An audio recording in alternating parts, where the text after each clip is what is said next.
देव की जय। सर्वसंगत से प्रार्थना है। सत्संग प्रारंभ हो रहा है। कृपया सत्संग स्थल पर शांतिपूर्वक विराजमान होकर के श्रद्धा से सत्संग सुने। परमेश्वर की प्यारी आत्माओं से पुनर्निवेदन है, सत्संग प्रारंभ हो रहा है। कृपया सत्संग स्थल पर शांतिपूर्वक विराजमान होकर के श्रद्धा से सत्संग सुने। सत साहिब। बंदी छोड़ कबीर परमेश्वर जी की जय। बंदी छोड़ गरीबदास जी महाराज जी की जय हो। स्वामी राम देवानंद जी गुरु महाराज जी की जय हो।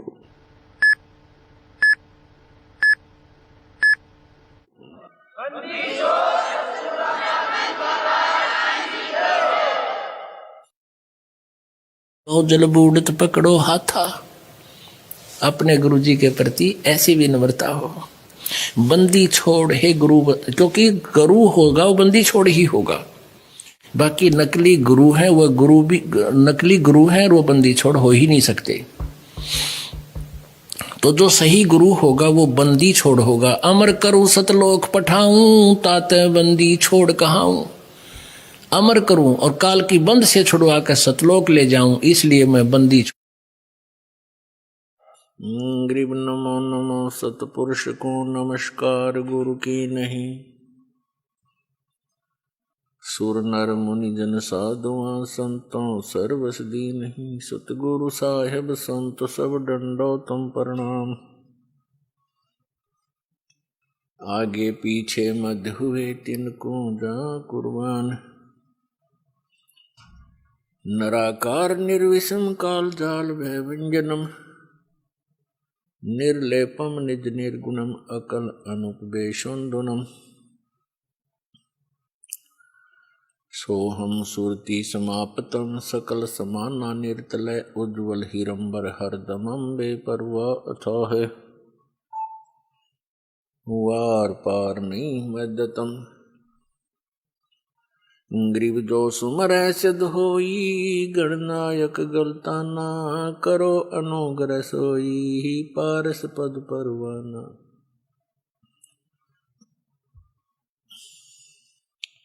आदि गणेश मनाऊं, गणनायक देवन देवा।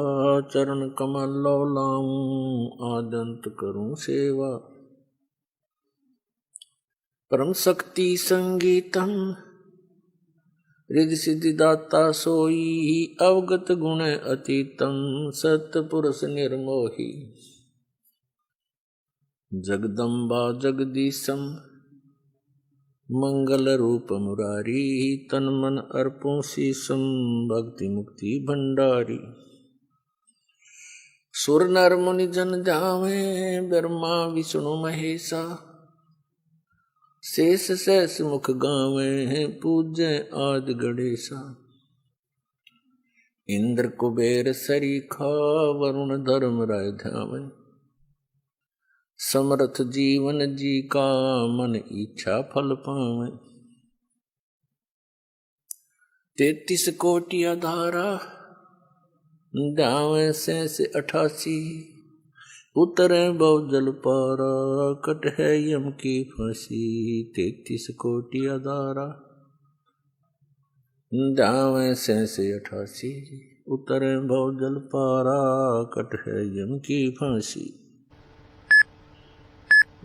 कर जोरूं विनती करूं, धरूं चरण पर शीश।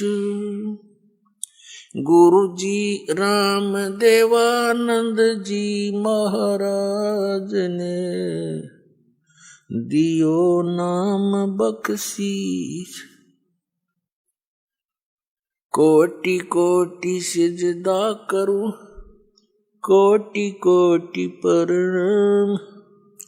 चरण कमल में राखियो, मैं बांधी जाम गुलाम।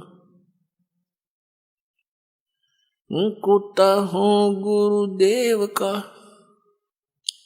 रामपाल दास का नाम। गले प्रेम की जेवड़ी, झांखे चोभा जाऊं मैं। तो करो तो बावड़ू, दूर दूर करो तो जाऊं, जो राखो तो ही रहूं, जो देवो सोखूं। परम पिता परमात्मा पूर्ण ब्रह्म सर्व सृष्टि रचनहार सबके मालिक कबीर परमेश्वर जी की असीम रजा से, असीम कृपा से आप चंद पुण्यात्माएं परमात्मा की महिमा सुनने के लिए उपस्थित हुए।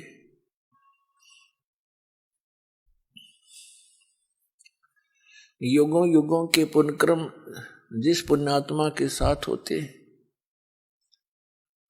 उनको सत्संग और संत प्राप्त होते। कबीर परमेश्वर जी ये हम सभी आत्माओं के हमदर्द हैं, ये हमारे अपने पिता हैं और हम यहाँ काल के लोक में घने दुखी हो रहे हैं।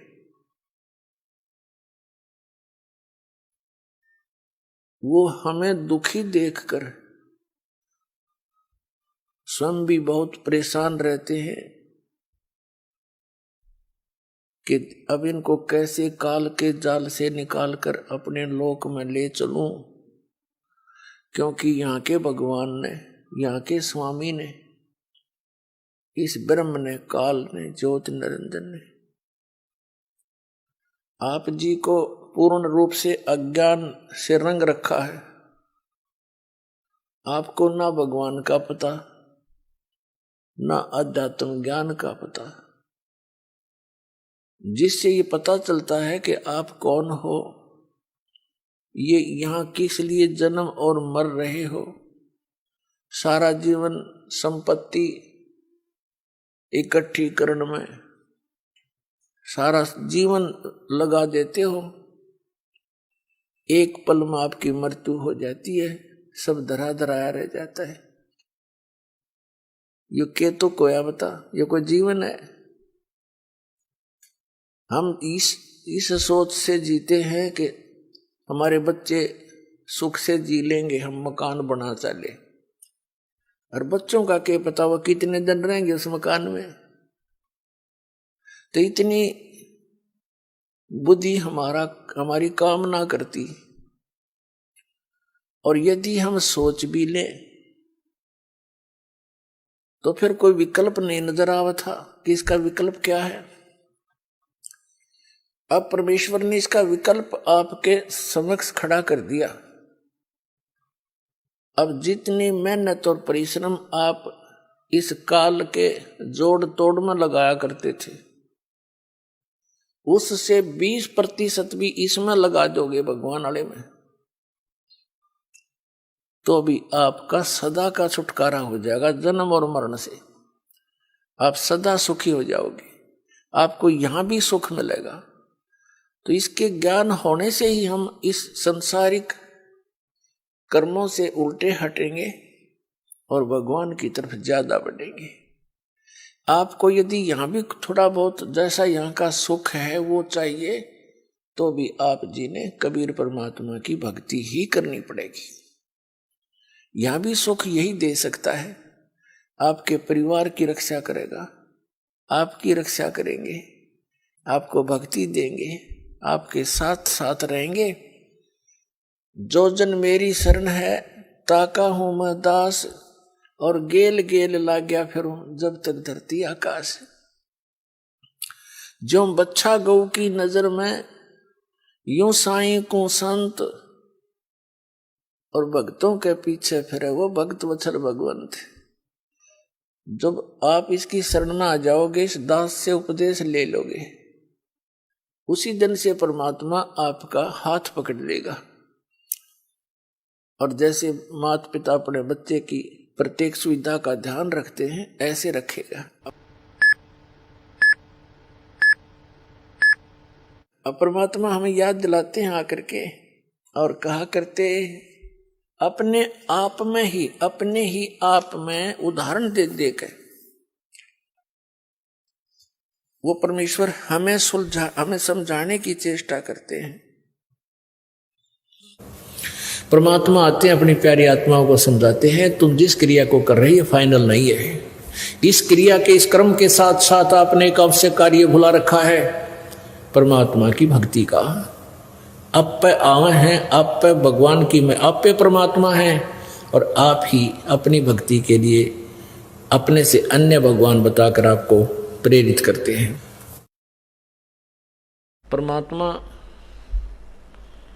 बंदी छोड़ कबीर परमेश्वर अपनी प्यारी आत्माओं को सतर्क करते हैं। आप ही वो संत बनते हैं, आप ही भक्त की भूमिका करते हैं, आप ही एक दास बनते हैं, स्वयं ही वो परमात्मा है और स्वयं ही तत्वदर्शी संत की भूमिका वो करते हैं। अब यहाँ परमात्मा कहते हैं, आजा बंदे शरण राम की। अब यहां अपने आप को एक दास की भूमिका करते हुए, एक संत की भूमिका करते हुए अपनी प्यारी आत्माओं को अपनी और अपनी ही शरण में आने की प्रेरणा कर रहे हैं। और यदि वे स्वयं को परमात्मा भी कहते हैं, परंतु वे बार बार यदि अपने आप को भगवान कहें तो हम नहीं स्वीकार करते उनकी एक भी वाणी को, क्योंकि हमने परमात्मा के विषय में बहुत ही उलट सुलट ज्ञान ग्रहण किया हुआ है। सतयुग में सत्सुकृत नाम से और त्रेता में मुनिंदर नाम से, द्वापर में करुणा में नाम से और कलयुग में कबीर नाम से। जब तक ये कलयुग चलेगा कबीर साहब के कबीर नाम का बोलबाला अंतिम सांस तक रहेगा, ये नाम नहीं मिटेगा। हाँ, वो अन्य भी रूपों में अन्य नामों से आते रहेंगे और अपना सतबारक दर्शाते रहेंगे, लेकिन महिमा कबीर की ही चलेगी, कबीर नाम की चलेगी। क्या बताते हैं?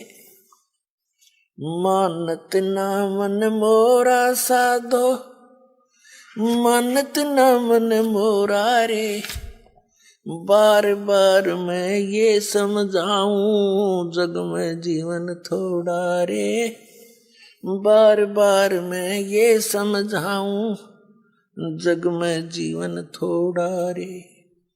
मानत ना मन मोरा साधो, मानत ना मन मोरा रे, बार बार मैं ये समझाऊं जग में जीवन थोड़ा रे, बार बार मैं ये समझाऊं जग में जीवन थोड़ा रे। इस काया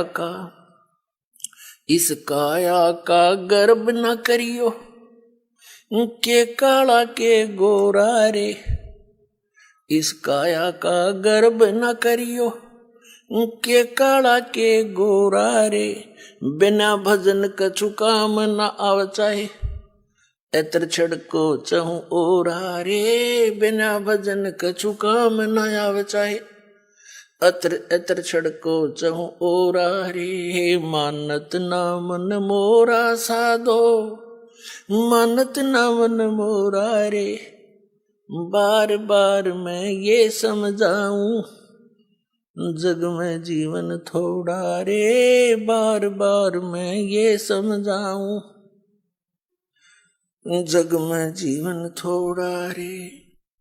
इस माया का गर्व न करियो, के हाथी के घोड़ा रे, इस माया का गर्व न करियो, के हाथी के घोड़ा रे, जोड़ जोड़ धन बहुत बटोड़ा, लाखों और करोड़ा रे, जोड़ जोड़ धन बहुत बटोरा, लाखों और करोड़ा रे। मानत ना मन मोरा साधो, मानत ना मन मोरा रे, बार बार मैं ये समझाऊं जग में जीवन थोड़ा रे, बार बार मैं ये समझाऊं जग में जीवन थोड़ा रे। दुविधा दुर्मति चतुराई में जन्म गया नर तोरा रे। दुविधा दुर्मति चतुराई में जन्म गया मन तोरा रे। अब भी आने में लो सत्संग में करो गुरु ज्ञान पे गोरा रे। अब भी आने में लो सत्संग में करो गुरु ज्ञान पे गोरा रे। मानत ना मन मोरा साधो, मानत ना मन मोरा रे। बार बार मैं ये समझाऊं जग में जीवन थोड़ा रे। बार बार मैं ये समझाऊं जग में जीवन थोड़ा रे। शरण पड़े को गुरु संभाले जाने का बालक बोला रे। शरण पड़े को गुरु संभाले जाने का बालक बोला रे। कह कबीर तुम चरण चित राखो जो सुई में डोरा रे। कह कबीर तुम चरण चित राखो जो सुई में डोरा रे। मानत ना मन मोरा, मानत ना मन मोरा रे। बार बार मैं ये समझाऊं जग में जीवन थोड़ा रे। बार बार मैं ये समझाऊं जग में जीवन थोड़ा रे। शरण पड़े को गुरु संभाले जाने का बालक भोला रे। शरण पड़े को गुरु संभाले जाने का बालक भोला रे। कह कबीर तुम चरण चित राखो जो सुई में डोरा रे। कह कबीर तुम चरण चित राखो जो सुई में डोरा रे। मानत ना मन मोरा, मानत न मन मोरा रे। बार बार मैं ये समझाऊं जग में जीवन थोड़ा रे। बार बार मैं ये समझाऊं जग में जीवन थोड़ा रे।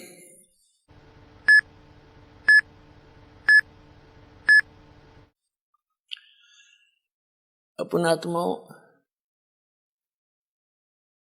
परमात्मा कबीर जी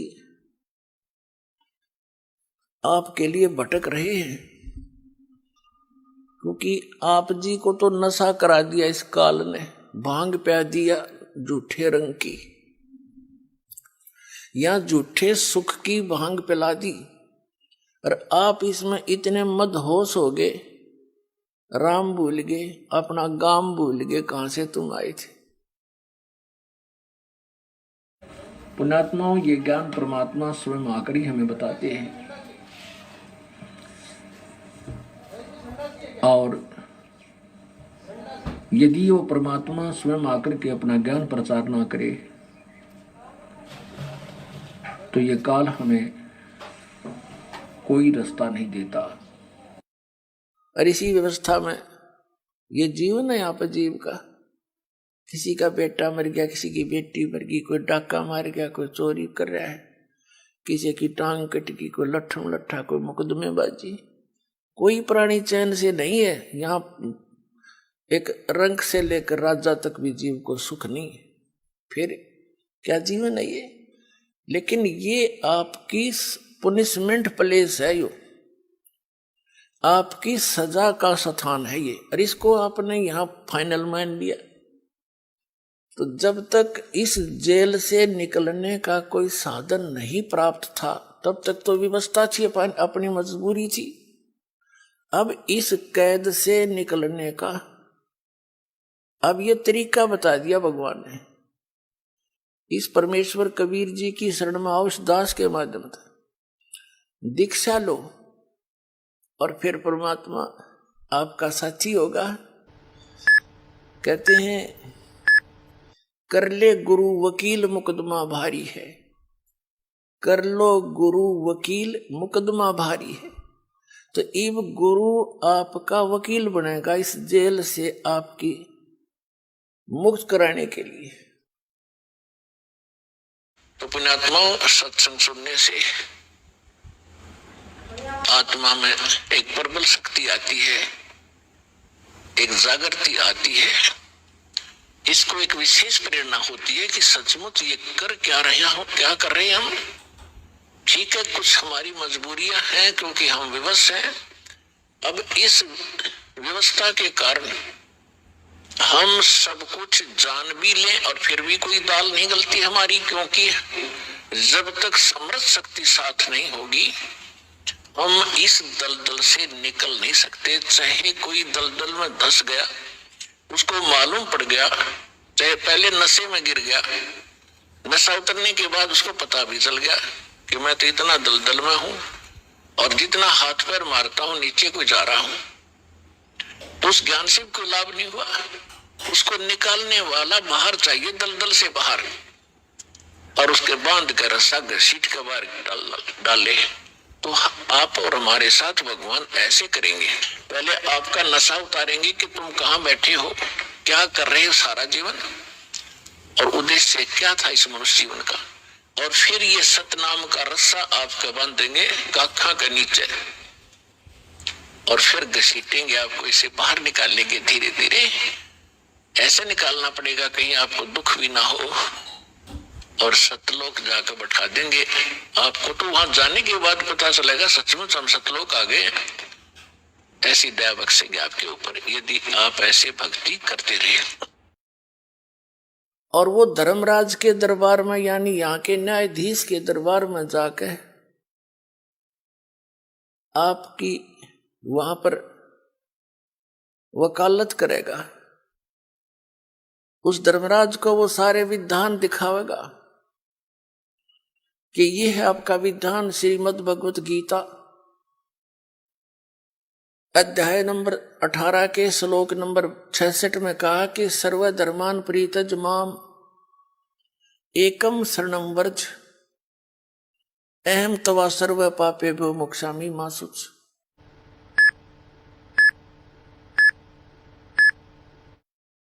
इस दास के रूप में परमात्मा वहां खड़े मिलेंगे आपको तिरकुटी के ऊपर, और वहां से फिर आपको साथ लेकर जाएंगे उस धर्मराज के दरबार में, न्यायाधीश के, चीफ जस्टिस के दरबार में। ये परमात्मा वर्तमान में इस दास के रूप में विराजमान है।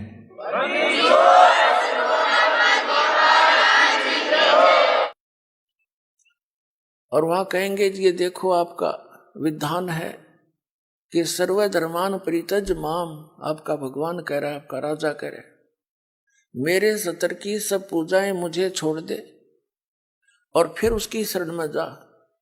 आप इसका अकाउंट लो, आपके सतर की जो साधना इसने की है उसको जमा करो, इसको बरी करो। जैसे परमात्मा के पाने का, यानी इस जेल से छूटने का ये एक साधन है, एक तरीका है, एक प्रोसीजर है।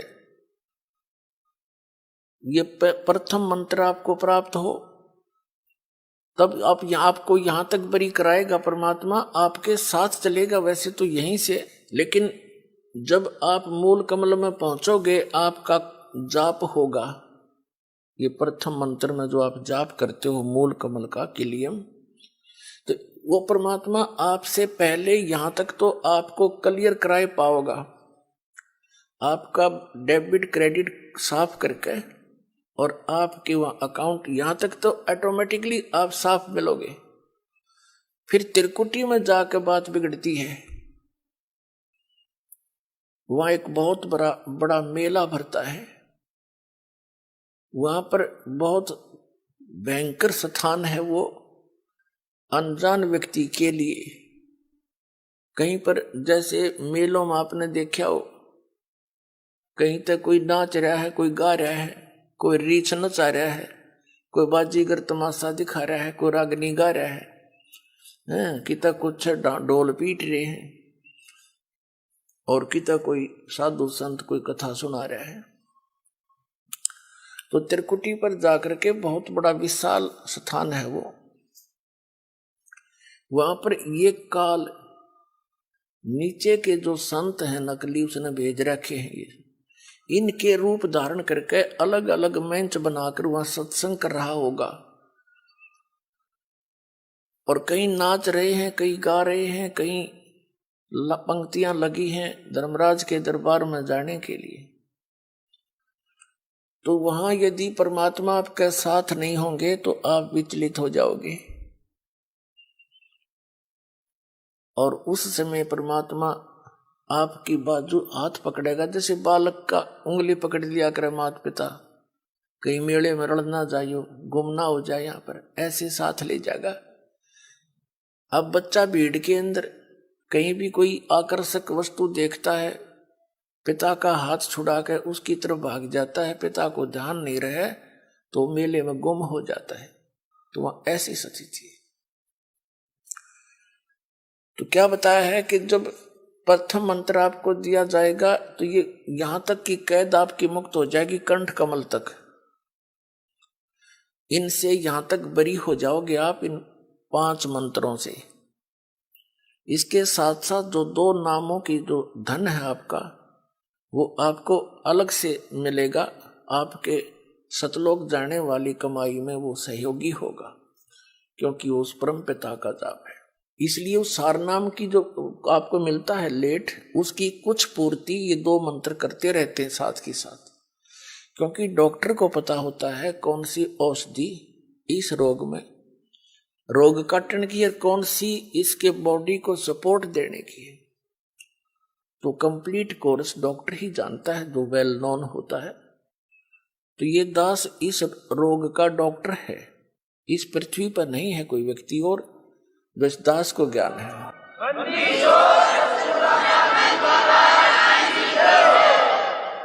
जब आप त्रिकुटी पर पहुंचोगे तो वहां आपको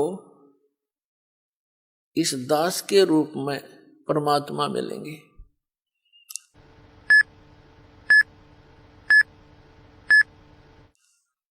तो उस जैसे हमने सबसे पहले पति भर्ता पद पर आना पड़ेगा, वैसे तो इस ज्ञान के आधार से दास ऐसा आपको दृढ़ कर देगा, दूसरे संतों की आपने बात भी नहीं सुहावेगी, क्योंकि उनके पास अध्यात्म ज्ञान नहीं है, अटपट है।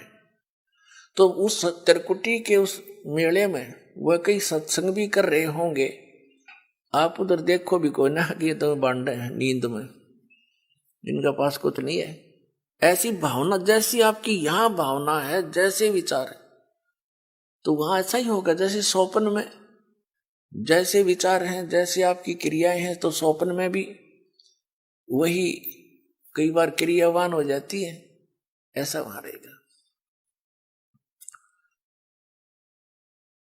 वही व्यक्ति विचलित होगा जो गुरुदेव से प्यार नहीं करता, जो गुरुदेव पर पूर्ण आश्रित नहीं है।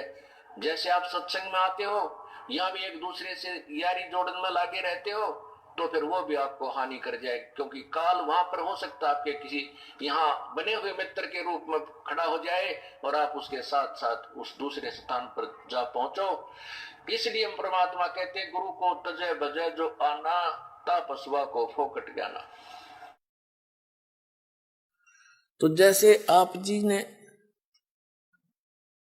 दास दिखाई देगा, आप दौड़े दौड़े जाओगे, गुरु जी वो खड़े, चलो चलो सारे और भी भाई बहन जो साथ होंगे सबको कहो कि चलो वो खड़े गुरु जी सामने, वहां देखो।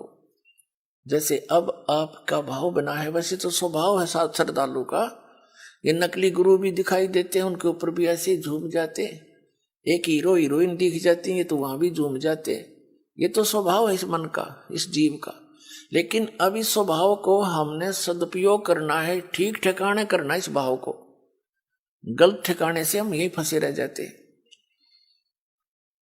तो फिर परमात्मा आपको इस 2 अक्षर के मंत्र का अकाउंट कराओगा वहां वकील बनके। और इनके जैसे दास आपको यहां दिखाता है ना, इसमें ये लिखा, इसमें ये लिखा, इसमें ये लिखा, तो कानून की किताब है ये यहाँ ये परमात्मा की। तो ये दास के रूप में भगवान उस न्यायाधीश को दिखाएगा, देखो आपका विधान है, सर्वधर्मान परित्यज माम एकम शरणम व्रज। और आपका मंत्र है आपके यहाँ के भगवान का, 8वें अध्याय के 13वें श्लोक में गीता जी में ओम इति एकाक्षरम ब्रह्म व्यवहार नाम अनुसमरण यह प्रियाति तन देह सयाति परमाम गति। ओम से मिलने वाली जो साधना है आपके ब्रह्म की, ये ओम मंत्र है, ये इसने जाप किया है, इसकी मजदूरी है, ये अपना इसका नोट करो। फिर ये 5 यज्ञ जो आप यहां करते हैं, इन 5 यज्ञ का अकाउंट भी इसी को देना होगा।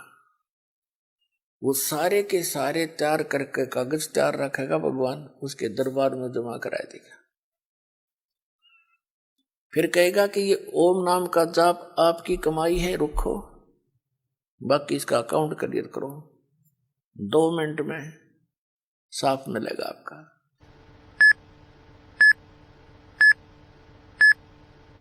क्योंकि गुरु आपको यहां से लेकर और सतलोक तक आपके साथ रहेगा, यानी परमात्मा रहेगा इस दास के रूप में। इसी प्रकार ये भक्ति आध्यात्मिक परमात्मा प्राप्ति रूपी जो प्रश्न है, ये इक्वेशन है, ये क्वेश्चन है, इसको हल करने के लिए, इसको सोल्व करने के लिए आपने इस दास को भगवान मानना पड़ेगा। तब आपकी आध्यात्मिक क्रियाएं सफल होंगी। जैसे आप यहां से जाओगे, आपने परमात्मा देखा नहीं है, आपने इस दास को देखा है, वो परमेश्वर इस दास का रूप धारण करके आपके समक्ष वहां खड़ा होगा। अब जैसा जिसका व्यवहार इस दास के प्रति यहां है वो वैसा ही करेगा। जैसा आपका इस दास के प्रति आपके मन में दोष या श्रद्धा है, वो ज्यों की त्यों वहां होगी। जब आपकी वहां एक बार फिर जो है पछोड़ लाओगा परमात्मा, आपके पास भक्ति धन भी है, आपके अंदर गुरु जी के प्रति वह श्रद्धा नहीं है जितनी भगवान के प्रति होनी चाहिए, तो भी आप वहां से रिजेक्टेड हो जाओगे। गुरु और गोविंद दोनों खड़े, वहां मान लीजिए परमात्मा दोनों रूप बना के खड़ा हो जा, एक दास का रूप और दूसरा अपना ओरिजिनल रूप। तो कहते हैं वहां भी परीक्षा होगी, किसके लागू पाए। सबसे पहले कहते बलिहारी गुरु अपना, जिन गोविंदियों मिलाए। अपने गुरु जी के ही चरणों में गिरना, वहां पर परमात्मा की तरफ अगर झांक भी लिया उधर साथ होगी तो वो रिजेक्ट करेंगे आपको। यहां भी ऐसा ही होगा। तिरकुटी के ऊपर पुण्यात्मा, ये आपको रिहर्सल कराई जा रही है आपसे, और आपने इस रिहर्सल में इस दास को प्रभु मानकर व्यवहार करना है, परमात्मा जानकर हर तरह की क्रिया करनी है, बोलते समय, चालते समय। अंदर में कोई विशेष गुरु जी के विषय में विवेचन करते समय आपने ये जानना पड़ेगा कि जैसे हम भगवान के बारे में सोच रहे हैं, आपने ये विचार करना चाहिए कि हम गुरु जी के बारे में क्या सोच रहे, नहीं, हम भगवान के बारे में सोच रहे हैं। यदि इस दास में कोई दोष देख रहे हो तो आप परमात्मा में दोष देख रहे हो, या तो फिर त्याग जाइए, यहां से चले जाइए। आपको ऐसे गुरु की आवश्यकता नहीं जिसमें आप दोष निकाल रहे हो। हम इसी प्रकार परमात्मा को प्राप्त कर सकते हैं। गुरु मानुष कर जानते ते नर कहिए अंधे, ओवे दुखी संसार में आग काल के फंद। अब क्या बताते हैं कि इस काया का गर्भ न करियो, के काला के गोरा रे, और बिना भजन कुछ काम नहीं आवचे, इसके एतर छड़को चारों ओर आ रहे। यह तो माटी है, और इससे ये जीव निकलने के बाद इसको 2 दिन रख के दिखा दो घर में, इसमें कीड़े चल पड़े। ऐसा बेकार शरीर है ये। कबीर साहब कहते हैं, गर्भ ना करे रे गंवारा, यो जोबन और तेरा धन, ये जवानी और ये धन, ये तो मेहमान है दिन चारा। फिर बताते हैं, पशु के चाम की त जूते बन जा, नौबत और नगाड़ा, और नरदे ही कुछ काम ना आवे, जड़बुझ हो जा छारा, यानी राख हो जाती जड़ के, या तो उस काम भी ना हो, जूते बन जा, कोई नगारा बन जा, या कोई और काम आ सकती है। ये तो केवल एक का काम आ सके, भगवान पाने के लिए। तो फिर क्या बताते हैं, इस काया का गर्भ न करियो के काला के गोरा रे। इसने कभी किसी के खरोंच आ जा थोड़ी सी, अंदर मटेरियल सारा एक जैसा सबका, चाहे कोई गोरा है चाहे काला है, ऊपर ऊपर की पॉलिश का अंतर है बस, अंदर मटेरियल सेम है। और इसमें मटेरियल क्या है, कभी कोई कुत्ता मरा हुआ देखा हो आपने सड़क के एक्सीडेंट में, उसका वो आंत बाहर निकली पड़ी होती है, देखने में दिल भी ना करे, उल्टी पड़ जाए, कहीं टट्टी निकल रही है, कहीं पेशाब, और कहीं उसका आंत सारी बाहर पड़ी है, मांस पड़ा है। यो सांग है जिसने आप ठाए फिरो हो, और इस मांडी पाक रहे हो, धरती तोल रहे हो, कभी कुछ पॉलिश कर रहा है, कभी उसको पाउडर ला रहा है, स्वस्थ रखने के लिए इस बॉडी को, क्योंकि इसकी हमें घनी जरूरत है, उसके लिए आप इसकी आवश्यक औषधि वस्तु प्रयोग कर सकते हो, उससे एक्स्ट्रा करते हो बकवाद है। और भगत ने बकवाद सुहावा नहीं, चला नहीं इस भक्ति मार्ग। इसको वही समझें जो यो मटेरियल है, इसे अलग सोचकर हम इसकी कोई और ज्यादा चकाचौंध करने की चेष्टा करते हैं तो हम भगत नहीं है। हमने समझा नहीं है ये क्या वस्तु है, और ये इतनी अनमोल है। वैसे तो यह मिट्टी है, लेकिन इस मिट्टी से हम सोना बना सकते हैं, मोक्ष रूपी सोना, और इसके अतिरिक्त वो हो नहीं सकता। तो कहते हैं ये देही सोंगी नहीं, ये महंगी रत्नों मोल है, या नरी सस्ती भी ना समझना, ये बहुत कॉस्टली है। असंग जन्मों के बाद दाव लगता है इस मानव शरीर का, और इसको हम उसी पशु पक्षियों की क्रियाओं में नष्ट कर जाते हैं। तो परमात्मा कहते हैं धिक्कार है तुम्हारे जीवन को। अब इसको हम सफल करेंगे मनुष्य जीवन को। इसके बारे में बताते हैं, इस माया का गर्भ ना करियो के हाथी के गोडारे, और जोड़ जोड़ धन बहुत बटोड़ा लाखों और करोड़ारे। कबीर साहब कहते हैं कि सर्व सोने की लंका थी वह रावण से रणधीरम, एक पलक में राज विराजी फिर जम के पड़े जजीरम।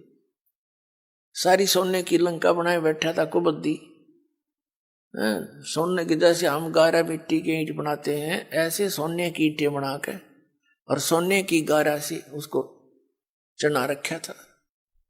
और कहते हैं एक पलक में राज विराजी, राज से विहीन हो गया एक सेकंड में, और फिर यम के पड़े जंजीरम, काल के दूत ले गए उसने जकड़ के।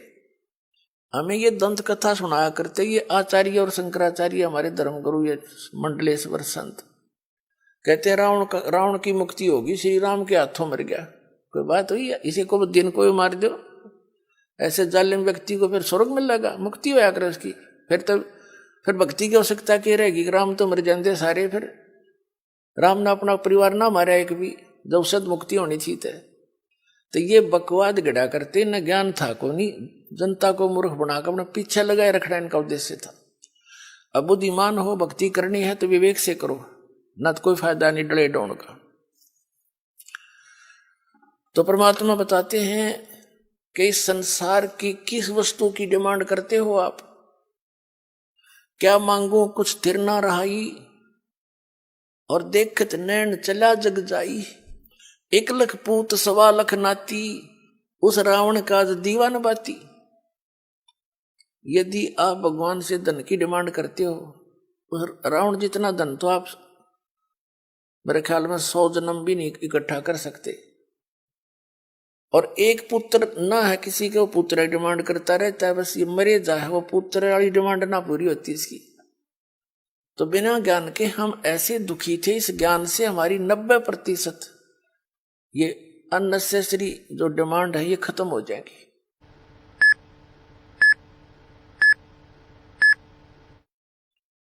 और फिर भी आपको किसी चीज की आवश्यकता है तो भगवान दूर नहीं है, वो वस्तु देगा जो आपके भक्ति में बाधक ना हो। जैसे डॉक्टर है, डॉक्टर रोगी को वही चीज अलाउड करेगा खाने के लिए जो उसके रोग में सहयोगी हो, बाधक ना हो। तो डॉक्टर नहीं, उसने नो क्या कुछ खा ले, बता कोई बात है। ब्लड प्रेशर का मरीज और उसने घी खवावे और वो घी खाना चाहता है और डॉक्टर क्या खा ले, तो डॉक्टर नहीं है, वो तो दुश्मन है उसका। तो हम आपको वो वस्तु कति अलाउड नहीं कराएंगे जो आपका जीवन नाश कर दे, यानी भक्ति नाश कर दे। आप भक्ति करियो चाहे ना करियो, ये कोई बालकों का काम नहीं है। ये मैं कोई डूम बाट नहीं, कोई मांगनियां खड़ियां नहीं, एक मैंने रोजी रोटी ना मिल रही थी। इस दास ने इस परमात्मा के प्रोसेस को, इसके सारे ज्ञान को बहुत गहराई से समझा है और तब इसके ऊपर कदम रखा है। और कितने संघर्ष के बाद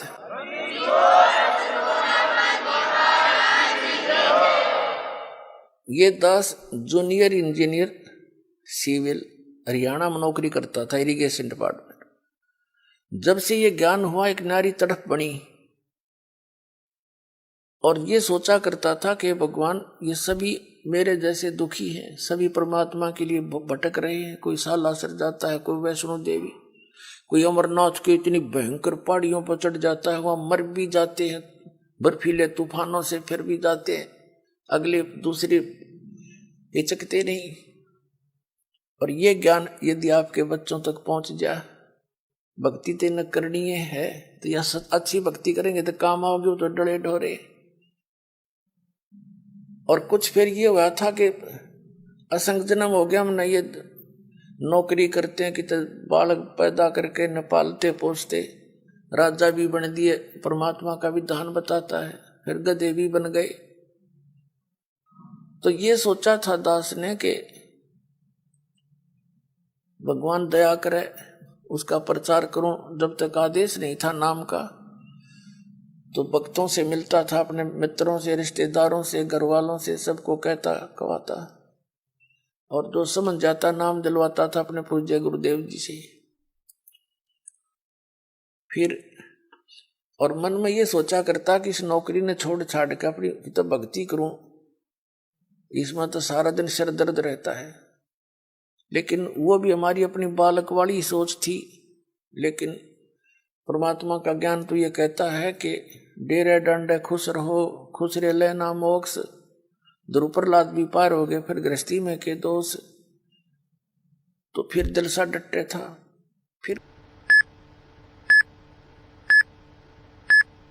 फिर गुरुदेव ने आदेश दे दिया एक दिन के नाम दिया कर तू, आज से मेरा आशीर्वाद तेरे साथ होगा, विश्व में तेरे समान संत नहीं होगा।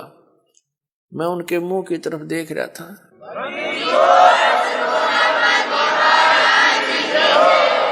क्योंकि अपनी औकात से जीव खूब परिचित होता है, मानने चाहे ना मानने। मुझे अपनी स्थिति का पता था कि जितना वजन इन्होंने दास पर रख दिया इस योग्य नहीं है। फिर भी मेर है उनकी, गुरु मेर करें तो कागज हंस बना दे। तो उन्होंने कहा तेरे साथ रहूंगा, चिंता मत करना। और आज से सभी जितने उनके शिष्य थे सबसे कह दिया था कि आज के बाद मैं तुम्हारा गुरु नहीं हूं, आज से दोबारा इससे उपदेश ले लो और इसको गुरु बनाओ, इससे तुम्हारा मोक्ष होगा। अब यह बात भी नहीं हमारे गले उतरे थी कि उन तो मौज है उनकी।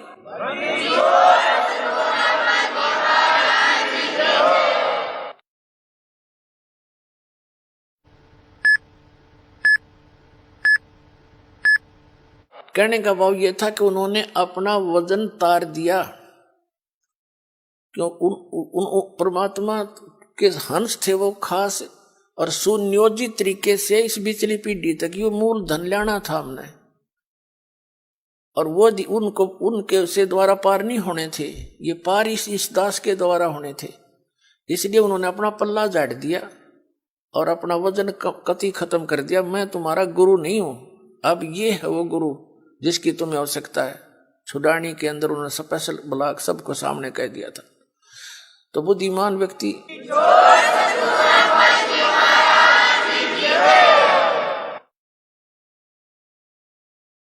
तो पहले तो यूं था भी चलो परमात्मा का भी दान है, भक्ति भी करेंगे, अपने बच्चा में भी रहेंगे। फिर मन में उमंग उठी कि भगवान ही बाप के गुण गाऊंगा, आदेश दे दिया नौकरी भी छोड़ दूंगा। क्यों? एक का काम होगा, नौकरी भगवान की सच्ची सरकार की कर ले चाहे नकली की कर ले, एक का बनेगी, इतना वजन हो पीछे। तो फिर ये पाठ सत्संग की अधिकता होगी। सन 1995 में दास ने सर्विस त्याग दी।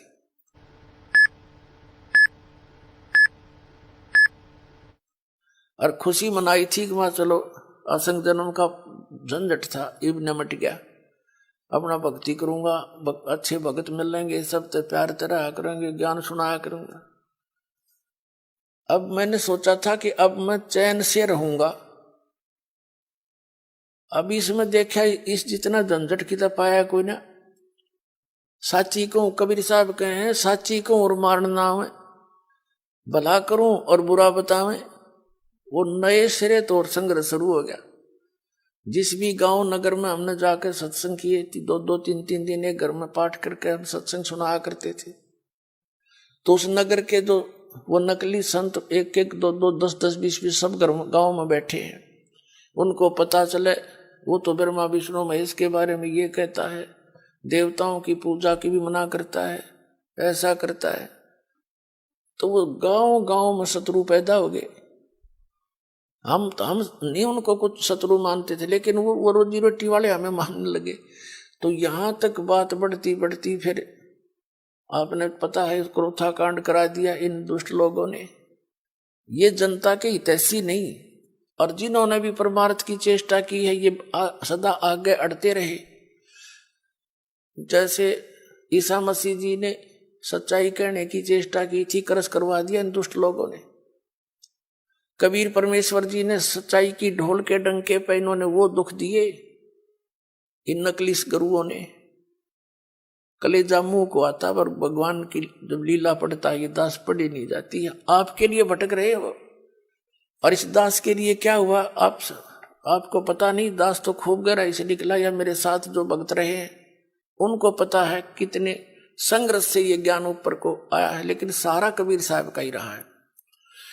तो दास ने ये सोचा था कि इसमें चैन से रहूंगा, इस जितना दुख था कितना भी ना पाया। लेकिन अब ये दुख एक बार दास ने हो लिया। कुछ भगत हमारे साथ थे, उन्हें जेल तक जाना पड़ गया इस परमार्थ के लिए। इसी जेल तक 100 मिलो हमने, जो भगवान के बच्चे उभर जाए, जनता का कल्याण हो जाए।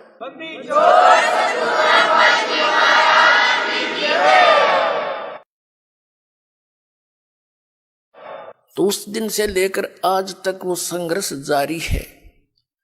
लेकिन अब परमात्मा की दया होगी कि परमात्मा के बच्चे इन प्रमाणों को देखकर अब इनका यो ज्ञान समझ में आ गया, इन्हें सो आ गया। पहले तो सुहा हुआ नहीं था, टीवी ऑन करें थे और यूं पता ये सुनने को मिल जाए ब्रह्मा विष्णु महेश नासवान है, टीवी बंद कर दे थे। 36 गाल दास ने दे थे।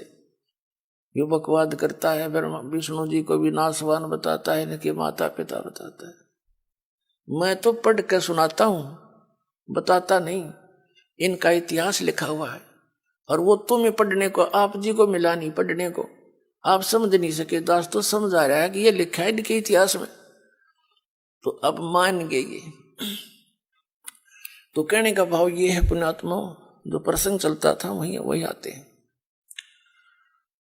कि जैसे क्या मांगू कुछ थिर ना रहाई, और देखत नैन चला जग जाई, 1 लाख पूत 1.25 लाख नाती, और उस रावण के आज दीवान बैठी। के मांगे यहाँ की घटिया वस्तु, ठीक है भगवान दे रहा है, ठीक है, और डिमांड करो, ना देता ये मत सोचो कि भी भगवान ने ऐसा क्यों नहीं दिया। ये सब कुछ दे सकता आपको, ये जो चाहे सो कर सकता कबीर परमात्मा। इसकी डिक्शनरी में इम्पॉसिबल वर्ड नहीं है, ये वो समर्थ परमात्मा है। लेकिन बात यही ध्यान में रखना कि डॉक्टर उसी को वही वस्तु अलाउड करेगा जो उसके रोग में बढ़ावा, नहीं रोग ने सहयोगी हो। तो ये भी आप ध्यान रखना, ऐसी वस्तु आपको यहां से मिलेगी नहीं जो आपकी भक्ति का नाश करे, और बाकी आपका काम कोई 8 लाग गएगी नहीं। ये सत्कर मान लियो, बेसिक लिख लेना कि तक कोने में डायरी के।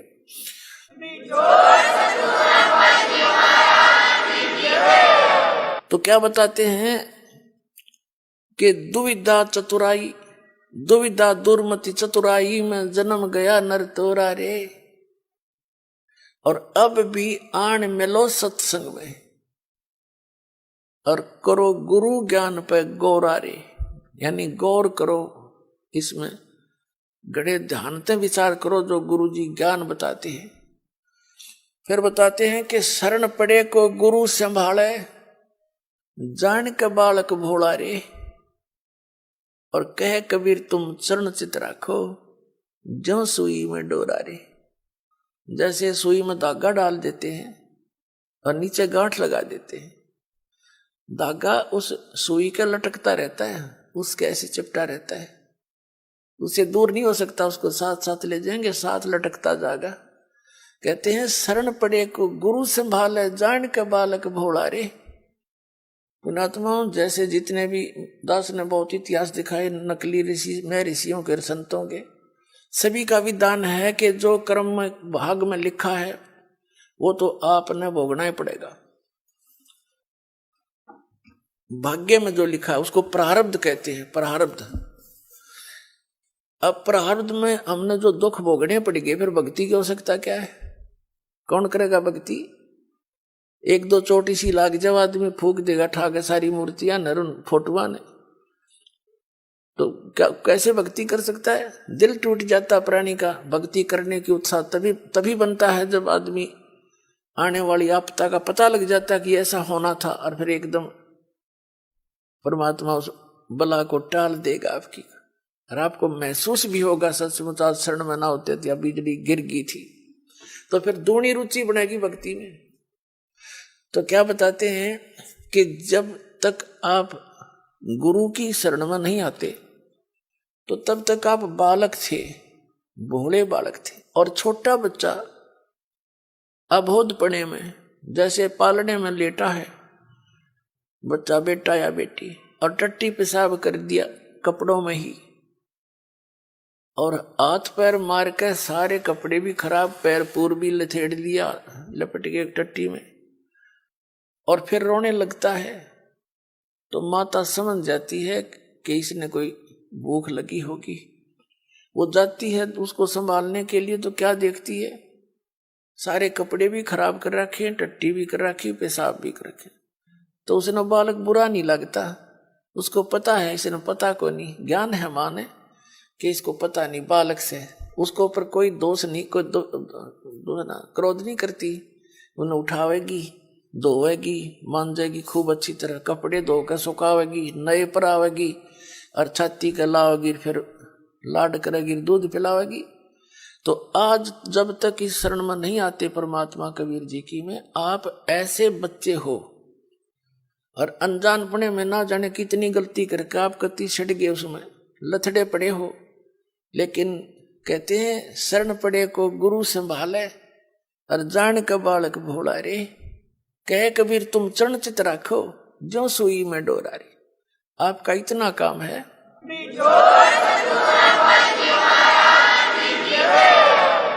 आपके जो प्रारब्ध में जो पहले के जितने भी पाप थे वो आपके साथ लपेट के भेज रखे काल ने, और जिसे पुण्य थे वो भी अंदर डाल दिए, तो आपके दोनों मिलाकर मिश्रण कर रखे है।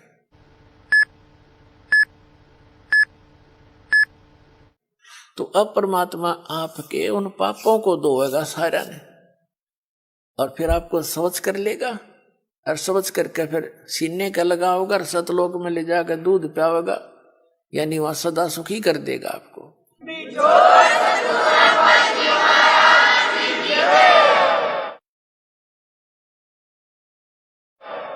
शरण पड़े को गुरु संभाल, जान के बालक भोरा रे, कह कबीर तुम चरण चित राखो। फिर आपका कर्तव्य बताया है कबीर साहब ने, आप भी अपने गुरु जी से ऐसा अभेद संबंध कर लो, मन में दोष नहीं आवे।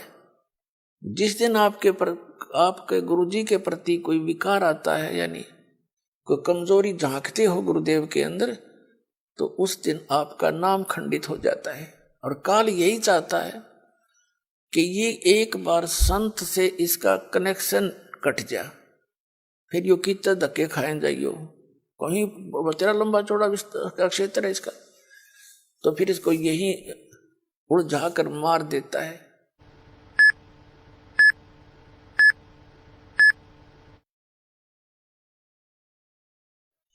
तो परमात्मा कहते हैं द्वार धनी के पड़ा रहे, धक्के धनी के खावे, 100 काल जगजोल ही पर द्वार छोड़ नहीं जावे। एक ये फाइनल फार्मूला है इस भक्ति मार्ग में। इस परमात्मा कबीर जी के धनी के द्वार पर पड़ा रहे और इसी के धक्के खावे, 100 काल जगजोल ही, कितना ही काल आपको झटके देता दिखे पर परमात्मा से दूर नहीं होना, यह बहुत बड़ी भूल हो जाएगी आपकी। अगर जैसे हम अज्ञानता में यानी बगैर अध्यात्म ज्ञान के कई बार बहुत कमजोर सोच बना लेते हैं और हम भूल जाते हैं कि हमने युगों युगों से पापों की गठड़ी बांध रखी है। और उसके लिए परमात्मा कहते हैं धीरे धीरे रे मना, धीरे सब कुछ हो, माली सींचे 100 घड़ा तो समय आए फल हो। आप जी ने भक्ति का बीज ईब बोया है युग, कितने युगों के बाद। अभी तक आपकी पिछले संस्कार ही चल रहे थे और कहीं थोड़े बहुत पुण्य कर दिए, कि दाने डाल दिए, को छोटे मोटे पुण्य, वो स्वर्ग में बर्बाद कराए आप। पुणात्माओं, ये भक्ति युग है। अब ये चौथा युग का बीच का समय है। इसमें अब करोड़ों की, कई करोड़ यानी पूरे विश्व में ये भक्ति पर लगेंगे प्राणी, अरबों खरबों की संख्या में। और जो पार होगे वो तो होगे और रह भी बतेरे जाएंगे, तो वो जो रह जाएंगे ना उनकी दुर्गति घनी होगी, क्योंकि ये कमाई तो इतनी गजब की बनेगी आपकी।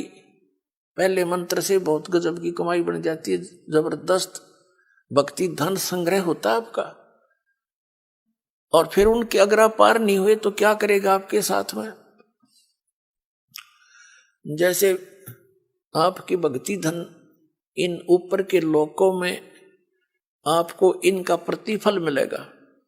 जब सतलोक नहीं जान पाए तो फिर ऐसे बनेगी आपके साथ। इस मूल कमल में गणेश जी का जाप है, आपको दिया जाता है, इसका भक्ति धन आपका इकट्ठा हो रहा है और पार हुए नहीं तो आगे छड़ी यही रहेगी आपकी। फिर ये लुटेरे आपको टर्न बाई टर्न लूटेंगे। आप गणेश जी के लोक में जाओगे, वहां गण बना देंगे आपको, आपकी पूंजी होगी, रेस्टोरेंट तैयार है, उसका कमीशन है इन देवताओं का। जैसे होटल के मालिक होते हैं उनका कमीशन होता है वो अलग से, यानी उसमें अपना नारा चार्ज लगाते हैं उस बिल में। तो आप कहीं किसी में 10% आपकी कमाई से, किसी में 15%, किसी में 20-25% ये अपना लेते हैं, तब अपना गुजारा चला रहे हैं। ये कंगाल लोग है 21 ब्रह्मांड तक का उस सतलोक की दृष्टि में। और आप भक्ति के धनी लोग वहां जाते हैं, जैसे यहाँ कुल्लू मनाली में जाते हैं गर्मियों में सेठ लोग, और 10-20 हजार रुपये खराब करके उल्टे फिर आ जाते हैं मुंह लटका के कर्म क्षेत्र में। तो आप इस मूल कमल के मंत्र का जाप जो आपको दिया जाता है गणेश जी के लोक में, वहां ठाठ करोगे, यहाँ के नकली ठाठ। जब वहां आपकी ये पूंजी समाप्त हो जाएगी उसके बाद आपको भेजेंगे ब्रह्मा जी के लोक में, क्योंकि उसका भी जाप आपने कर रखा है। वहां जब आपकी धन खत्म हो जाएगा फिर जाओगे विष्णु जी के लोक में, क्योंकि उनका भी आपने धन इकट्ठा कर रखा है। फिर उसके रेस्टोरेंट में वहां रहोगे। उसके बाद फिर जाओगे आप श्री शिव जी के लोक में, उसकी भी कमाई करते हो, मंत्र जाप करते हो। फिर जाओगे दुर्गा जी के लोक में, और वहां भी जब समाप्त हो जाएंगे फिर आपके 2 मंत्र का जाप और रह गया, ये 2 अक्षर का सतनाम का जाप। तो उससे जाओगे आप फिर ब्रह्मलोक में, इस काल के निज लोक के अंदर। वहां कोई हजारों युगों तक आप उस ब्रह्मलोक में रहोगे। वहां इस ओम के धन को खत्म करके फिर वापस आओगे। और फिर इस सतनाम के अंदर जो दूसरा मंत्र है, इसने काल ने उस ब्रह्मलोक में जीव को धोखा देने के लिए नकली सतलोक, नकली अलखलोक, नकली अगमलोक और नकली अकैलोक बना रखे। तो उस पूंजी को फिर ये आपकी वहां बर्बाद कराओगा। फिर रह गया आपका जिसको सार नाम प्राप्त हो गया है और वो पार नहीं हुआ। जरूरी नहीं कि सार नाम मिलते ही पार हो जाओगे। ये तो परमात्मा ने कहा है, राम नाम रटते रहो, राम नाम रटते रहो, जब तक घट में प्राणे। भाई कभू तो दीन दयाल के भनक पड़ेगी कान। परमात्मा कबीर जी कहते हैं, पाकी खेती देख के गर्भियो मत किसान, अब हूँ झोले बहुत हैं, घर आले तब जाने। कहते हैं इस या पाकी खेती देख के खेत में अभिमान ना करना किसान, अभी तक बहुत झाड़ या आंधी वर्षा ओले आंधी तूफान शेष है, ना जाने की बिजली पड़ जा, तेरे घर आले जब मानिए तेरे धन तेरे घर आ गया। इसलिए बताते हैं कि ये ना समझना सार नाम मिल गया तुम पारे होगे। सार नाम की कमाई और मर्यादा में अंतिम श्वास तक करते हुए और एक विशेष कसक बनाओ सतलोक में जान की, तब वहां जाओगे जहाँ आशा तांबासा हुई, मन कर्म वचन सुमरियो सोई। अब जो सार नाम जिसको प्राप्त हो गया, वो सार नाम प्राप्त प्राणी को एक विशेष बेनिफिट मिलेगा। उसको फिर जैसे आप जितने भी प्राणी यहाँ आए हो, जो सीधे आ रहे हैं, जिनको परमात्मा 600 वर्ष पहले दोबारा आकर मिले थे और उनको पुनः फिर भक्ति से चार्ज कर गए थे कुछ, ताकि यहाँ तक आपके मनुष्य जीवन होते हुए आ गए, एक विशेष बेनिफिट मिलेगा। उस व्यक्ति के, उस आत्मा के साथ परमात्मा सदा रहेगा। लेकिन पार तो होगा इसी समय में। जैसे अब आप ये है वो स्वर्ण युग, ये स्वर्ण युग है इस मोक्ष का, तो पार तो होगा इस समय वो, लेकिन परमात्मा उसके साथ रहेगा। और फिर भी उसका दुर्भाग्य ही है, क्योंकि मोक्ष हुआ नहीं था, फिर नौके नडले फिर ढोने लग गया। लेकिन दाता साथ रहेगा। जैसे हम पहले देखा करते थे, कई ऐसी दुर्घटनाएं हमारे साथ हुई और सेकंड के भी कुछ हिस्से में बचाव बन गया है, और वहां फिर हम सोचते रह जाते थे भगवान बड़ी जान बची। और ये हम जिन भगवानों की भक्ति करते थे इनको क्रेडिट देते थे, इनका वहां कोई रोल नहीं रहता, वो तो समर्थ एक ही है। जो बच्चा गौ की नजर में न्यू साई को संत, और भक्तों के पीछे फिर वो भगत वत्सल भगवंत। तो कहने का भाव ये है कि जो अब पार होगे तो धन्य भाग है उनके, और जो रह गए इस भक्ति युग में, हजारों वर्ष चलेगा ये भक्ति मार्ग। ज्ञान एक रह जाएगा, समाधान भक्ति एक ही रह जाएगी। पूरे विश्व में एक रस हो जाएंगे तो भक्ति बहुत आसानी से बनेगी सबकी। फिर अब तो एक भक्त ने ये ज्ञान जाना है, समझा है, घर में विरोध शुरू हो जाता है। घर वाले आंख दिखाने लग जाए, नो के तू के पैदा हो गया, तने हमारी सारी मर्यादा तोड़ दी, तो कुछ भी पूजा नहीं करता, इन और साधनाएं कुछ भी नहीं करता। तो इसलिए हमारी अभी भक्ति जो है झटकम पटकम चल रहे हैं, हम बस हंगासा कर रहे हैं। लेकिन ये हम चलते रहेंगे तो वो सेट हो जाएंगे, उनको मानना पड़ेगा। उनके साथ ऐसी घटनाएं घटेंगी और फिर यहाँ आते ही राहत मिलेगी, तो वो आपके साथी हो जाएंगे। और फिर जब एक रस हो जाएंगे हम, जैसे कोई सिख धर्म में जन्मा है तो सारे ज्ञान से जितना उनको ज्ञान उससे परिचित सब यस नो प्रॉब्लम। जैसे हिंदू धर्म में जन्मा है, जो कुछ भी उसके ज्ञान है, जो क्रियाएं सब कर रहे हैं, नो प्रॉब्लम। तो फिर ये सारा कुछ ज्ञान एक हो जाएगा, एक मर्यादा, एक साधना, एक ही परंपरा हो जाएगी, फिर नो प्रॉब्लम। फिर तक जितने सांस लोगे परमात्मा की तरफ ही होंगे। बहुत आसान मोक्ष है, सबसे आसान काम यहाँ से मुक्ति पाना है, जो आज तक पहाड़ बन रहा था।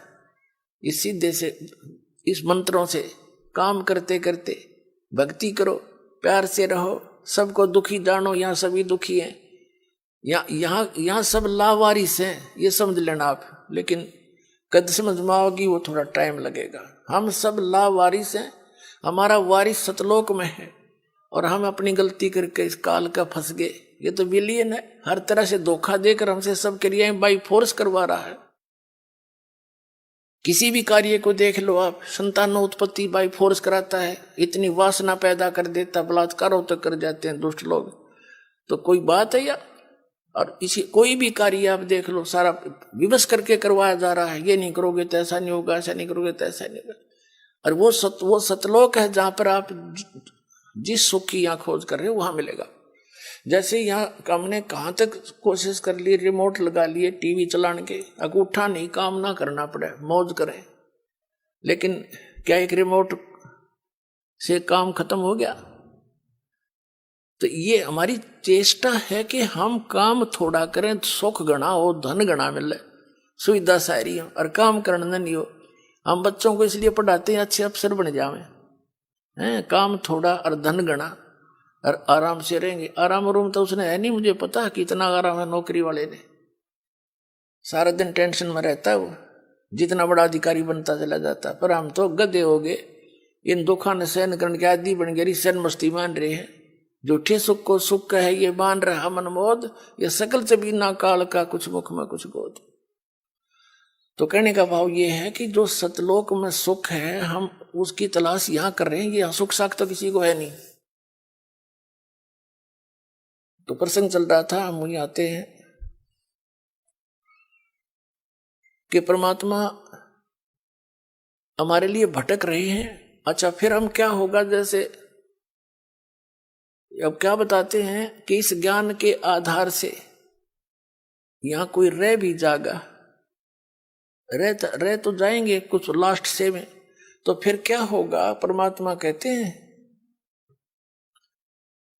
अभी जैसे इस भक्ति युग के दौरान और कोई नाम टूट गया किसी कारण से, उसने गलती कर दी। देखो, दो प्रकार से विमुख होते हैं। एक तो गुरुद्रोही बन जाता है, उसको तो भगवान संभालता नहीं, उसको तो कई हजार युगों तक मनुष्य जीवन नहीं मिलेगा फिर। और जो वैसे गलती से कर जाता है, गफलत कर जाता है, भक्ति करता करता छोड़ दिया, तो उसने अपना काम बढ़ा लिया। फिर वो जागा, जैसे आपको बताया पहले गणेश जी के लोक में, वहां अपने जीवन पूंजी नाश करेगा भक्ति की। फिर जागा ब्रह्मा जी के लोक में, फिर विष्णु जी के लोक में, फिर शिव जी के लोक। तो यहां परमात्मा ने एक ऑप्शन और बताई है आपको।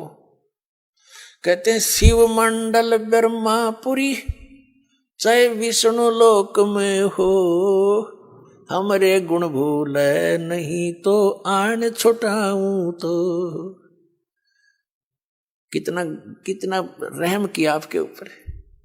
कहते हैं यदि तू गलती से और बीच में गफलत कर गया, फिर पहुंच गया विष्णु लोक में, शिव के लोक में, कहते वहां तेरा फिर याद आ जा कि मैं तो गलत आ गया। ये तो पहले बताया करते गुरुजी, या तो मेरी पूंजी नाश होएगी, मेरा तो काम बिगड़ गया सारा। कहते वहां भी जो हृदय तो रोएगा ना तू, तुझे वहां से भी छुटवा लाऊंगा और पुनः मनुष्य जन्म दिवा के तुझे फिर से लाइन में ला दूंगा। इतने दयालु हम जी छोड़।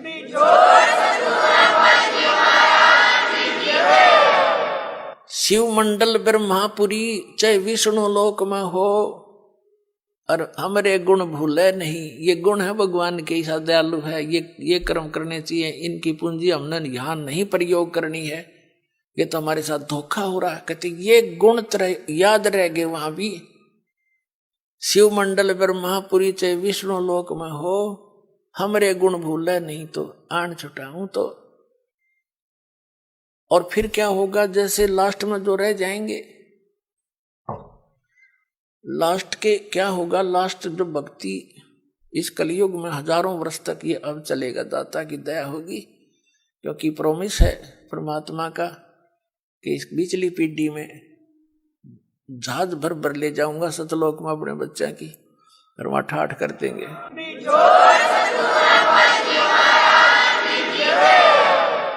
और पिछले लास्ट वाले फिर धीरे धीरे धीरे धीरे भक्ति कम होती चली जाएगी, गफलत में आते चले जाएंगे, सुख घना होगा, क्योंकि यहाँ पर सतयुग जैसा माहौल एक बार फिर बनेगा। और यू सुख भी इस जीव का दुश्मन है। कबीर साहब कहते हैं कि सुख के माथे पत्थर पड़ो, जिसते नाम हृदय ते जावे, और बलिहारी व दुख के जो पल पल नाम रटावे। कबीर साहब कहते हैं, हमें उदाहरण देते हैं कि इस यहाँ के नकली सुख में अंधे ना होना। कबीर साहब कहते हैं, आग लगाए से सुख के, जिस तो भगवान ते दूर हो जावा। हे परमात्मा, ऐसा सुख ना दिए जिस तो आप ते दूर हो, और ऐसा दुख बनाए रखना जिससे आपकी याद बनी रहे। बलिहारी व दुख के जो पल पल नाम रटावे। तो इस प्रकार परमात्मा हमें अपने उदाहरण दे देकर समझाते हैं कि यहाँ क्या सुख की ज्यादा डिमांड करने की आवश्यकता नहीं है। जब सुख घना हो जाता है, ये जीव परमात्मा से दूर अवश्य होता है।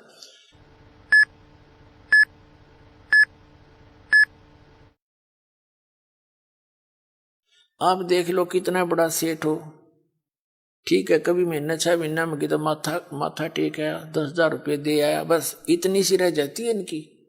ऐसे मंत्री हैं, मुख्यमंत्री हैं, प्रधानमंत्री हैं, इन वास्ता से है भगवान की, पर भक्ति नहीं कर सकते ये। ठीक है कि माथा टेक आए हैं फॉर्मेलिटी सी, क्योंकि जीव है, भगवान के लिए तो रह ही नहीं सकता। तो वो भगवान अगर इस मार्ग पर उनको लगाना चाहो, आज नेड़े भी ना हो, उन्हें तो बकवाद चाहिए, अच्छी बढ़िया बढ़िया कोठी, लंबी कार, सामने घूटी छूटी, कलबा में बकवाद करनी, तो ये छोड़नी पड़े, तो वो छोड़ नहीं सकेंगे। वो जब छोड़ देंगे जब गधे बन लेंगे, फिर को मार छुटवा होगा उनकी सारी।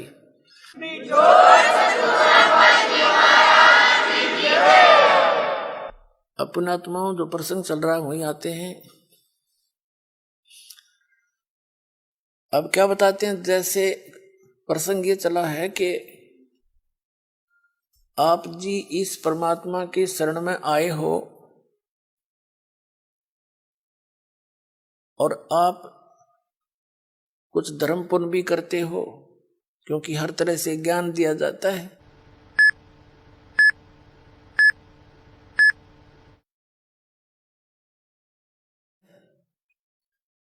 और आप ये सोचते हो कि भी, कई बार ऐसा सोच लेते हैं कि मैंने जो है ना नाम लिए भी इतने दिन हो गए, सतनाम भी मिल गया, पाठ भी करा दिया, ज्योति भी चढ़ा दी, और फिर भी कोई ना कोई आंट अडांस, यानी कोई ठीक होगी एकाधी तो हमारे कर्म की कोई इनको बनी ही रहती है, इतने पाप हमारे इकट्ठे। तो वो ये सोचे, कई तो ऐसे पता लगा, जब अब तो इतना ध्यान नहीं रहता दास को, क्योंकि संगत ज्यादा होगी, भगवान के बच्चे बहुत हो गए। पहले 100-200 भगत थे शुरू में, और उनको इतने सुख दिए परमात्मा ने, अपने मुंह से बताया करते, उनकी जीभ का, जुबान का थूक सूख जाता था सुख बताते बताते। और फिर वो आना ही छोड़ जाते, उनसे पूछा करता, अन्य से वो नहीं आए, क्या हुआ? वो जाकर पता करते, आपको याद कर रहे थे गुरु जी, आप आए नहीं सत्संग में। तो वो क्या कहते थे कि हमने तो यह चीज मांगी थी, एक वह हमने मिली नहीं। अब परमात्मा कहते हैं, और साथ में ये उलाना दे, हमने पाठ भी करा लिया, 1 साल हो गया, नाम भी ले रखा था, ये ऐसे ऐसे हमारे साथ ऐसे हो गया। तो उनको फिर भगत समझाया करते थे कि आपको ये सुख भी हुए थे। कहा ये तो हुए थे, पर यूं तो ना होया, और तो हुए थे पर एक ना होया। अब कहने का भाव ये पुण्यात्माओं, ये भी ज्ञान की कमी के कारण मार खा जी। तो दास की चेष्टा ये रहती है कि आपको अध्यात्म ये संपूर्ण ज्ञान करवाऊं, और संपूर्ण ज्ञान होए बिना आप भक्ति नहीं कर सकते। कबीर साहब कहते हैं, ज्ञान संपूर्ण होया नहीं और अर्धा नहीं छदावे, और देखा देखी भक्ति का यो रंग नहीं चढ़ ठहरावे। तो जब तक आपके हृदय में जख्म नहीं हो जाएगा कि स्थान के अतिरिक्त कितने ठिकाना नहीं है, और इस भक्ति इस भगवान, ऐसा भगवान नहीं, ऐसा ज्ञान नहीं, और यहाँ भी कोई थोड़ी बहुत ठूठा है तो या होने दे फिर इसने। इसका कारण क्या है कि जैसे इस तरह के अनजान व्यक्ति कह ही देते हैं, ये भी कर दिया जी, ऐसा हो गया जी, ऐसा नहीं हुआ मुझे, तो एक विचार करने की बात है।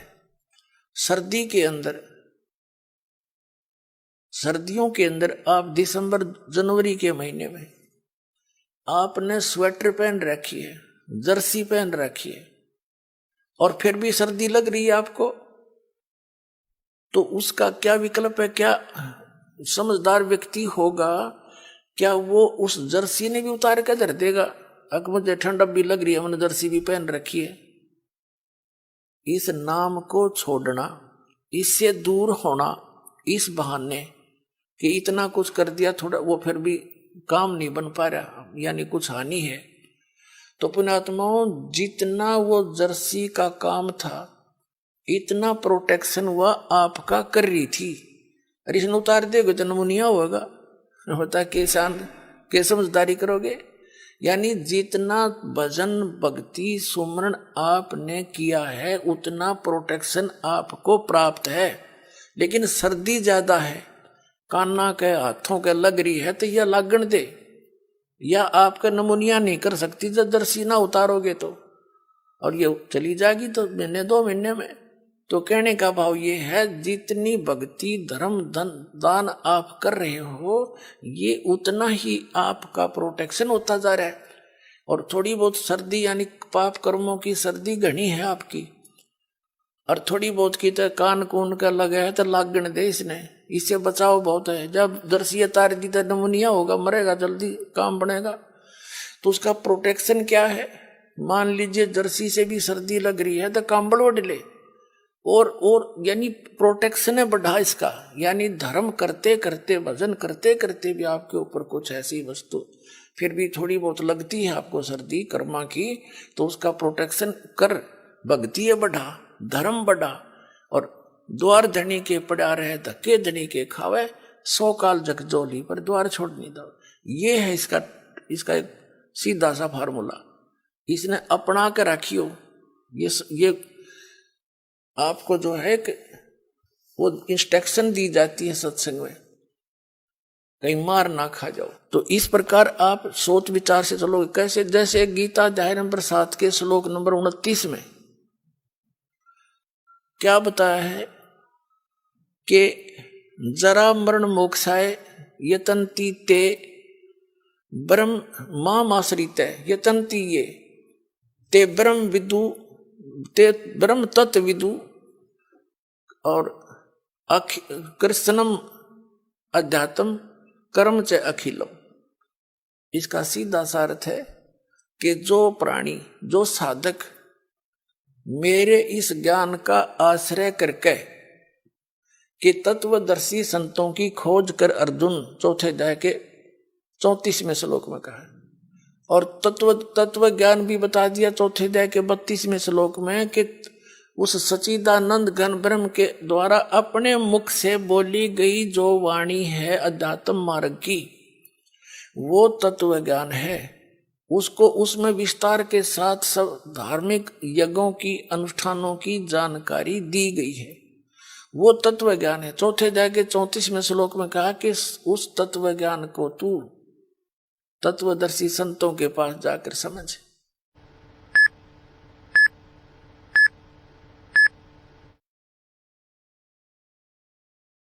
उनको दंडवत प्रणाम करने से, यानी आधीनी, सबसे पहले आधीनी होती है भक्ति में। आधीनी नहीं है तो आप भक्त नहीं बन पाओगे। जैसे लड़का, जैसे कोई बच्चा मिलिट्री में भर्ती हो गया तो वहां पर उसको सारे गुर सिखाए जाएंगे युद्ध करने के, आपत्ति में कैसे अपना बचाव करना है, उसके सारे पिट्ठू पैठू लगा के उनकी रिहर्सल कराई जाती है, और लंबे पेट पलनियां चलाई जाती हैं कोणियों के ऊपर काफी दूर तक, ताकि संघर्ष करने के योग्य हो जा। और वो बच्चा आके वहां करे नहीं उन क्रियाओं को, तो उनको कौन रखेगा वहां फौज में? बाहर फेंक देंगे। तो यहां आप आए हो, हमने काल के साथ युद्ध करना है, यानी इस अज्ञान के साथ भी और काल के साथ भी, उससे बचने के लिए ये हमारे फॉर्मूले, दंडवत प्रणाम करे, आदि नहीं रहे, बुराई छोड़ दे। तो इन नैना नहीं करेगा तो फिर वो फौजी किसा, फिर वो भगत कैसा। तो आप जी को यहाँ रिहर्सल कराई जाती है। जब आप सतलोक जाओगे ना, यह काम आओगे आपके। अब आज जैसा भाव आपका इस दास के प्रति है, आपके शरीर छोड़ने के बाद भी वैसा ही रहेगा। स्वभाव तो अंतःकर सूक्ष्म शरीर में होता है। ये ऊपर का कवर कांचली यहीं रह जाएगी, जैसे सर्प कांचली छोड़ जाता है, ये तो ऐसी छोड़ जाओगे आप। अंदर है ओरिजिनल वस्तु, वो शरीर भी और है। उस शरीर को, जो इसके अंदर शरीर है, इस भक्ति से उसको चार्ज किया जाता है। और फिर वो है आपका असली शरीर। कब तक? जब तक सतलोक नहीं जाओगे तो वो शरीर है आपका, वो काम देगा, उसमें भक्ति संग्रहित है। फिर जहां जहां हम जाते जाएंगे उसी स्तर के उस शरीर में, जैसे इस पहले द्वार को हम 10वें द्वार को पार करेंगे तो उसके बाद हमारा दूसरा शरीर ऊपर का एक कवर और उतर जाएगा। उसके बाद हम 11वें द्वार को पार करेंगे काल के लोक में, तो वहां एक शरीर का एक आवरण और उतर जाएगा। उस नीचे वाले में दूसरे मंत्र की चार्जिंग रहेगी। फिर हम उससे जाकर के 12वें द्वार को पार करेंगे, तब वो दूसरे मंत्र वाला जो कवर जिससे चार्ज है वो भी वहां भक्ति वहीं रह जाएगी। फिर केवल तीसरे नाम वाला ही वो आत्मा के साथ जागा और सतलोक में जाकर आपको तुरंत उसके ऊपर अन्य शरीर इट इज फिट हो जाएगा, जो वहां के हंसों का होता है।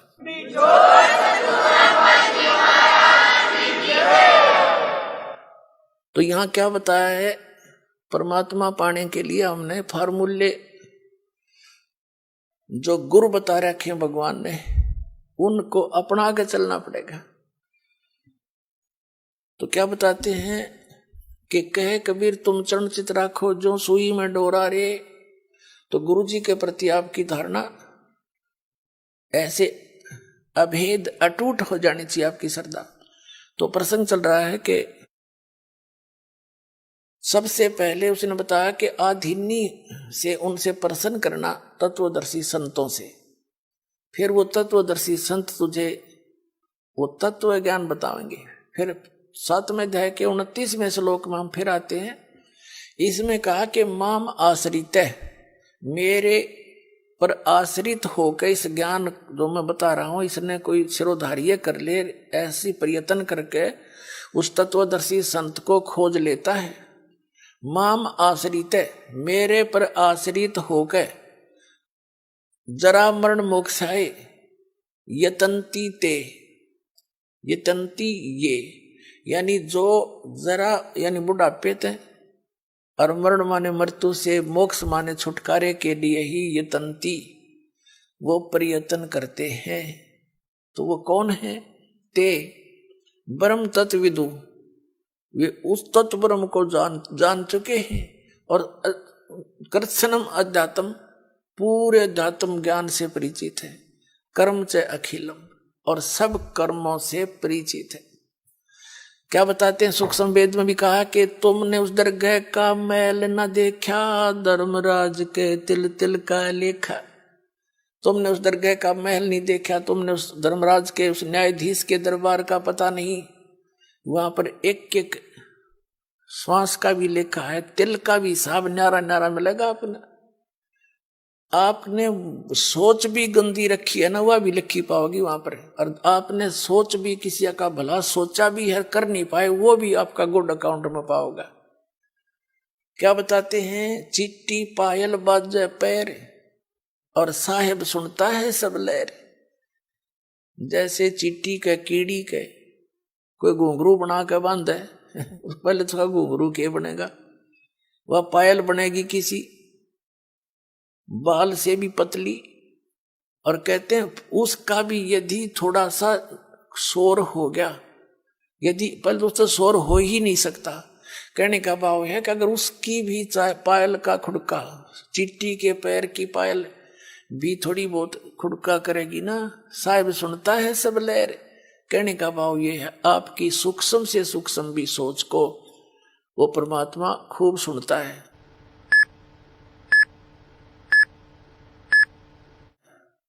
तो कहते हैं तुमने धर्मराज का, तुमने उस दरगाह का मैल नहीं देखा, धर्मराज के तिल तिल का लिखा। आपको सत्संग में बताया जाता है कभी अपनी नियत किसी के दूसरे के धन पे या पराई स्त्री पे भूल कर सपने में भी नहीं करना।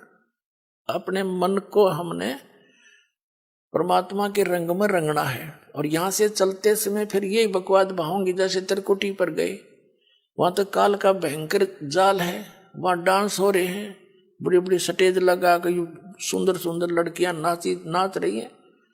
और आपकी जैसी वृत्ति यहाँ होगी, उड़े जा खड़े होगी नौकर का था ने, इतने वो परमात्मा जालेंगे काल गोदी पकड़ के, अरे ठोक देगा उड़े, फिर ठाके स्वर्ग में पंडित जी धक्के खांदे। ये कर्मता संग जन्म हो गया हमने करता ने। तो ये जैसा स्वभाव आप यहाँ बनाओगे ये आपके आगे काम आओगा। तो क्या बताते हैं, तो यहाँ बताया है कि जो वही व्यक्ति पार होगा जो पूरे अध्यात्म मार्ग से परिचित और तत्परम से परिचित। गीता अध्याय नंबर 8 के श्लोक नंबर 1 में अर्जुन ने प्रश्न किया कि किम तत्परम किम अध्यात्म और किम कर्म पुरुषोत्तम। वो तत्परम क्या है, जो अध्यात्म मार्ग क्या है, अध्यात्म तो उसने बता दिया, तत्वदर्शी संतों के पास जाके समझ ले, वो बताएंगे। और तत्परम के बारे में 8वें अध्याय के 3 श्लोक में श्रीमद् भगवद गीता में कह रहा है गीता ज्ञानदाता कि वो परम अक्षर ब्रह्म है। इससे ये सिद्ध हो गया कि गीता ज्ञानदाता से अन्य है वो परम अक्षर ब्रह्म। और ये है वो तत्वदर्शी संत जो आपको कृत्स्नम अध्यात्म बतावेगा, यानी पूरा।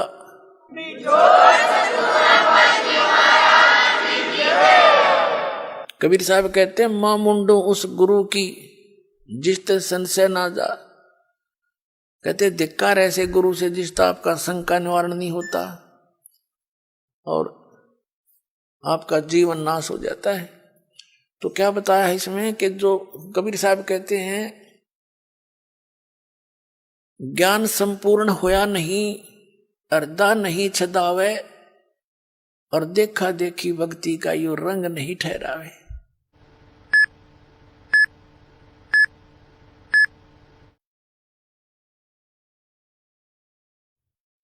अब पुण्यात्माओं, इस भक्ति मार्ग में सबसे पहले गुरु की भूमिका होती है। और कबीर साहब कहते हैं गुरु मानुष कर जानते ते नर कहिए अंध, ओवे दुखी संसार में आगे काल के फंद। गुरु को मानुष जोग ने और करे चरणामृत को पान, ते नर नरक में जावेंगे योग योग हो समान। यानी वैसे जैसे गुरु जी को आपने एज ए गॉड ट्रीट करना है।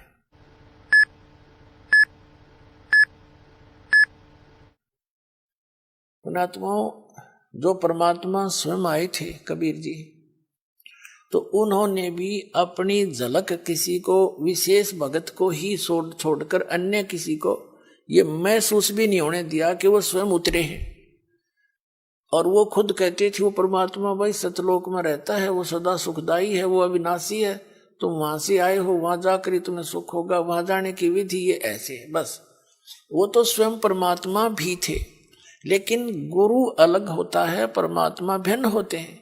गुरु तो केवल उस परमात्मा से मिलाने वाला आपको आपका एक मीडिया होता है, उस परमात्मा से मिलाने वाला होता है। परमात्मा अलग है, गुरु अलग है। लेकिन गुरु उस परमात्मा का कृपा पात्र होता है। गुरु यानी टीचर जान सकता है। आपको बताया कि गुरु कौन है। गुरु भगवान हो सकता है, दूसरा गुरु हो ही नहीं सकता। क्योंकि गुरु सारी सतगुरु कहो, गुरु कहो, सतगुरु इसलिए कहना पड़ गया कि नकली गुरु बने होंगे, नहीं तो गुरु शब्द पर्याप्त है। गुरु माने रास्ता दिखाने वाला, सच्चा रास्ता दिखाने वाला। लेकिन झूठे गुरु हो गए इसलिए सतगुरु की आवश्यकता पड़ेगी। तो सतगुरु कहो और उसको गुरु कहो, परमात्मा ही आते हैं और वो ही गुरु हो सकते हैं, और गुरु है ही नहीं। बाकी तो गुरु सभी आपको बता दिया। किसी ने बाल काटने सिखा दिया, उसका गुरु हो गया। ये छोटी मोटी अध्यापक शिक्षा को अक्षर ज्ञान करा दिया उसका वो गुरु हो गए। ये गुरु अलग हैं। अध्यात्म मार्ग के गुरु का सत्संग में रोल होता है। कबीर साहब बता रहे हैं कि धर्मदास भाई फिर सतपुरुष ने मेरे को कहा, ये तो खुद बंदी छोड़ इब्नो कह दे मैं था सतपुरुष तो धर्मदास कति नहीं माने। ये गरीबदास कह दिंदा मैं भगवान सू नो पागल का कहने लग गया उसने बौड़ी बूझ बौड़िया बंदी छोड़ दे ने बोला मारा सट्टे यू भगवान से। तो महाराज ने दूसरा तरीका अपनाया कि भाई पूर्ण ब्रह्म ने मैं भेजा ने बोला भाई तू जा या शक्ति ले जा शब्द की और इस शब्द का जो तेरे पास है इसका अभ्यास करके और उनको दिखा देगा तो उस शब्द की शक्ति से ये काल तेरे ऊपर कोई असर नहीं करेगा। और इस शब्द को इस सार नाम को ये जीव भूल चुके हैं। अब परमात्मा कहते हैं कि आप जी ने यहां अपने गुरु जी को एज ए गॉड ट्रीट करना पड़ेगा, भगवान की तरह व्यवहार करना पड़ेगा।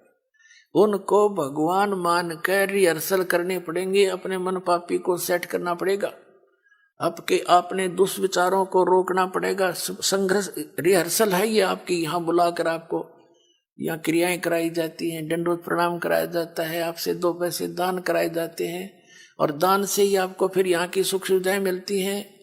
कहते हैं देते को हर देत है, जहां तहां से आन ना दिया फिर मांगते फिर यो, परमात्मा सुने नहीं कान।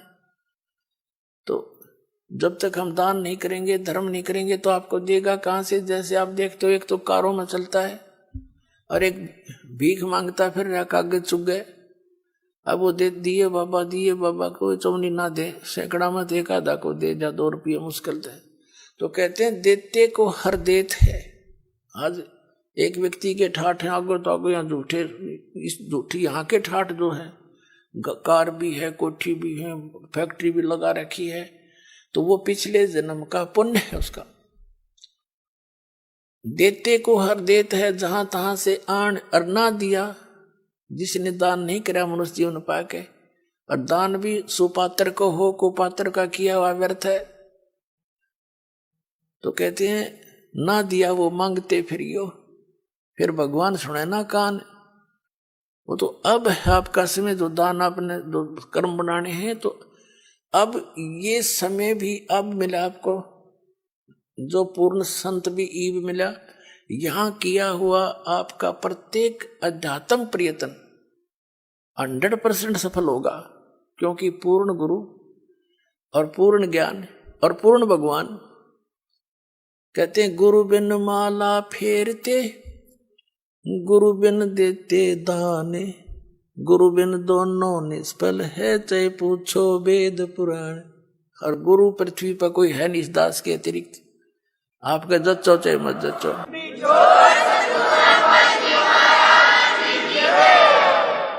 आपको यकीन हो या ना हो, ये सच्ची बात समझ लेना।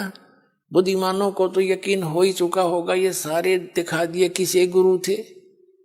जिसको अध्यात्म ज्ञान नहीं वो टीचर किसा, जिसको अपने सिलेबस का ज्ञान नहीं वो अध्यापक कहाँ का। तो ये गुरु नहीं थे, इनके द्वारा इनको आधार मान के की हुए आध्यात्मिक क्रियाएं आपकी यूजलेस, क्योंकि वो शास्त्र विधि को त्याग कर मनमाना आचरण। तो शास्त्र अनुकूल साधना और अधिकारी इस दास को बनाया है।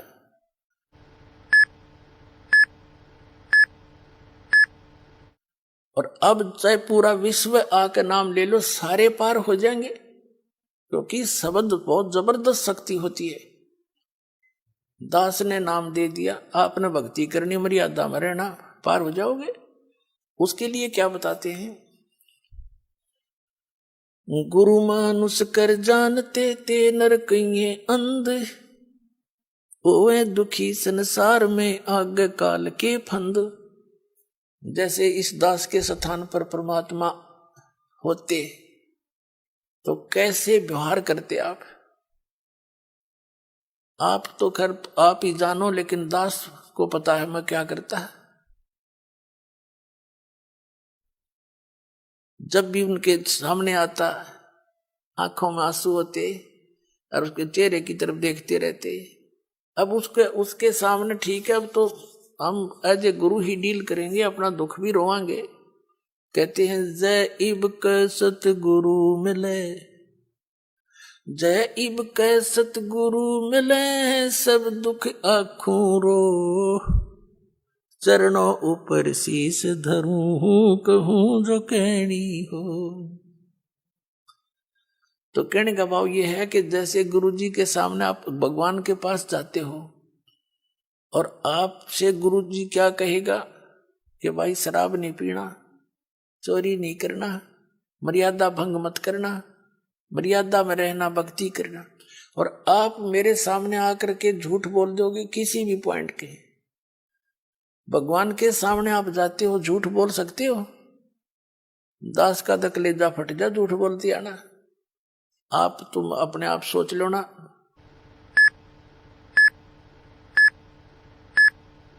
आप किस व्यवहार करोगे मेरे साथ? जो इस दास के साथ आपका ट्रीट व्यवहार होगा वो भगवान के साथ माना जाएगा। दास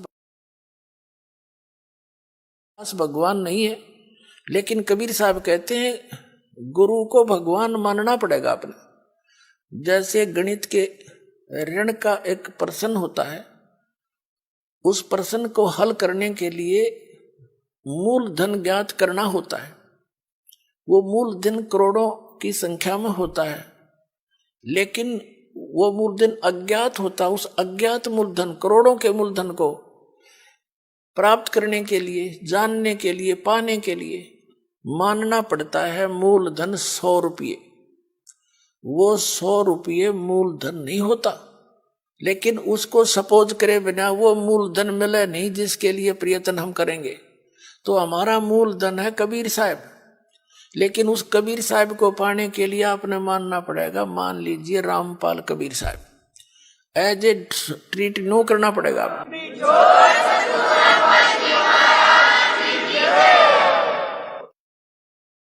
और ऐसे सपोज करे बिना आप पा नहीं सकते उसको।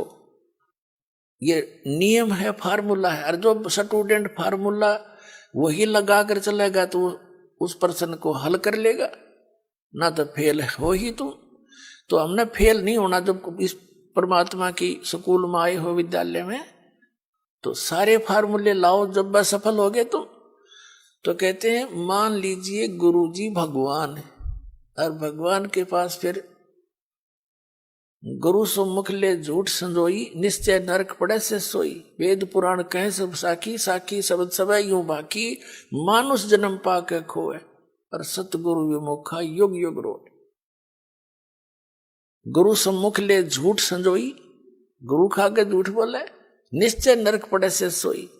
तो परमात्मा कहते हैं गुरु मानुष कर जानते ते नरकइये अंध, ओए दुखी संसार में फिर आ गए यम के फंद। अब क्या होगा पुण्यात्माओं? जैसे क्या बताया है कि शरण पड़े को गुरु संभाले, जान के बालक भोला रे, कहे कबीर तुम चरण चित राखो, ज्यों सुई में डोरा रे। ऐसा भेद संबंध बनाओ अपने गुरुदेव के प्रति, वो नकलियों के प्रति नहीं। नकली तो काल के दूत है, उन्हें तुरंत त्याग दो। कई भक्त चिंतित हो जाते हैं कि कहीं हम उन गुरुओं को छोड़ दें और कहीं हमारे ऊपर आपत्तियां ना आ जाए। आपत्ति तो उनके शरण में आऊंगी तुमने, उन्हें छोड़ दें तो जान बचेगी तुम्हारी। कबीर साहब गरीबदास जी कहते हैं झूठे गुरु का लीतर लावे और करते काट घसीटे, इनके पीटे पाप नहीं है, इन निश्चय पीटे। इसे घटिया ये गुरु है, ये अनमोल जी उनका नाश करने लग रहा, अपना भी आप श्रद्धालुओं को मिसगाइड करे। तो कबीर साहब कहते हैं झूठे गुरु के पक्ष को और तजत न लावे वार, और द्वार न पावे शब्द का वो भटके वार ही वार। फिर कहते हैं जब लग गुरु मिले नहीं साचा, तब गुरु करो, तब तक गुरु करो 10 पाचा। जब तक सच्चा गुरु नहीं मिले तो कितने गुरु बदलने पड़े, उसमें पाप नहीं लाभ होगा।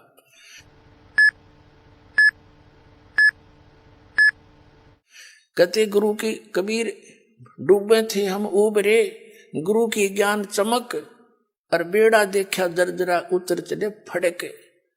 जैसे नौका टूटी ही और मझदार में जा रही हो, नीचे से पानी भरने लग रहा हो और साथ में कोई दूसरी ले जाकर खड़ी कर दे बिल्कुल ओके, और उसने कहे या डूबेगी भाई, देखिए पानी भरने लग रहा है इसमें, और आ जाओ इसमें, विकल्प कूद जाएंगे वो 1 सेकंड में।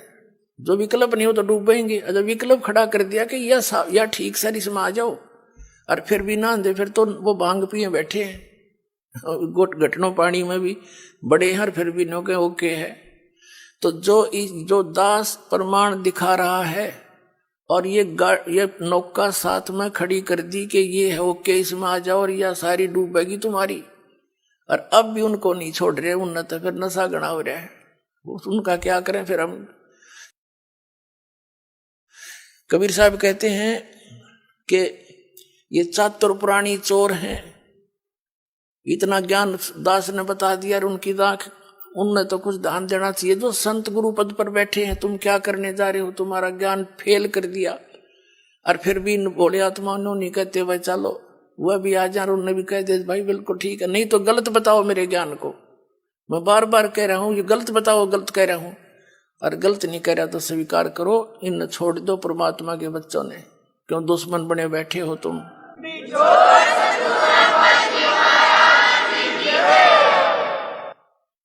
तो पुण्यात्माओं ये जो है जितने भी संत हैं,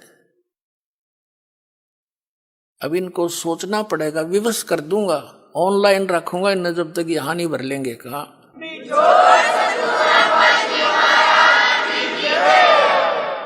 और क्योंकि ये बोले सरदार कबीर साहब कहते हैं चातुर प्राणी चोर हैं, जैसे मधु परमांस हरिये नो कह बोला हमने आध्यात्मिक ज्ञान चर्चा ना करी, इससे सिद्ध है कि ये परमार्थी नहीं है।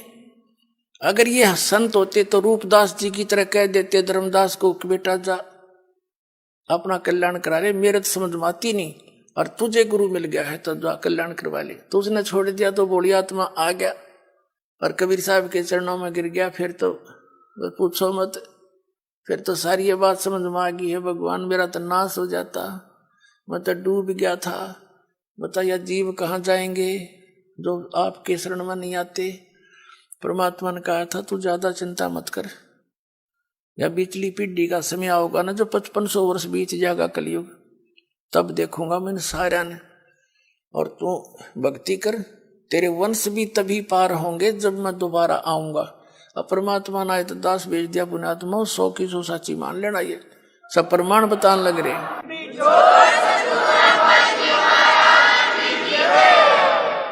तो कबीर साहब कहते हैं चातुर प्राणी चोर हैं, मूड मुग्ध हैं ठोठ, इतने प्रमाण देख के भी जो मूर्खा के चिपके रहेंगे नकलियां के, कहते वो तो मूड मुग्ध हैं ठोठ, वो तो कति ओलंड है, देसी भाषा में कह रहे बौड़ी बूझ है, इतने प्रमाण देख के, और फिर उनके बैठे उन सतगुरु मान रहे हैं, और फिर परमात्मा कहें जय वो फिर भी नहीं आते ना, हमने उनकी जरूरत भी नहीं है। चातुर प्राणी चोर हैं ये, मूड मुग्ध हैं ठोठ, और संतों के नहीं काम के, उनको दो गलजोट, वो तो और दृढ़ कर दो उनको, मरे रहो वहीं पर, इतना ज्ञान समझ के भी ना मानते। तो पुण्यात्मा प्रसंग चल रहा था कि कर लो गुरु वकील मुकदमा भारी है, बहुत सबसे खतरनाक केस यू है आपका इस सृष्टि में कोई है तो आप काल की जेल में बंद हैं, और ये सिर्फ काल की खुली जेल है, आप ही से बच्चे पैदा करवा कर आपको एक और बंधन में बांध रहा है, और अपना करो धंधा रखाओ हैं और मर जाओ, फिर गधे बन जाओ, दूसरी जेल वो कठिन जेल में भेज दिया।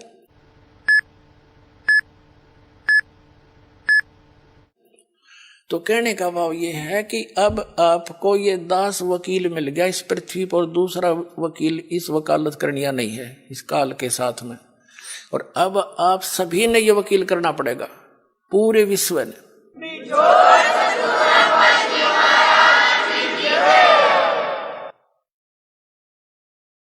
और उसके लिए क्या बताया है आप जी, जैसे बताई दिया कि प्रथम मंत्र जो आपका जाप है आपके इन सभी कमलों कैसे बरी कराएगा आपको, जैसे ये राधा स्वामी पंथ वाले और जय गुरुदेव पंथ वाले, यो एक विचार हैं इनके एक जैसे, क्योंकि ये राधा स्वामी पंथ से ही निकले हैं, आगरा वाले से ही, और ये व्यास वाला भी, और धन धन सतगुरु सच्चा सौदा सिरसा और जगमाल वाली वाले, ये निरंकारी, ये ठाकुर जी वाले, ये सारे एक का कुएं का पानी है। जनोद वाला जो बयानी में बना रखे, ये इनका, ये क्या कहते हैं कि हमारे गुरु, हम तो सीधे त्रिकुटी पर ध्यान लगाते हैं, त्रिकुटी पर।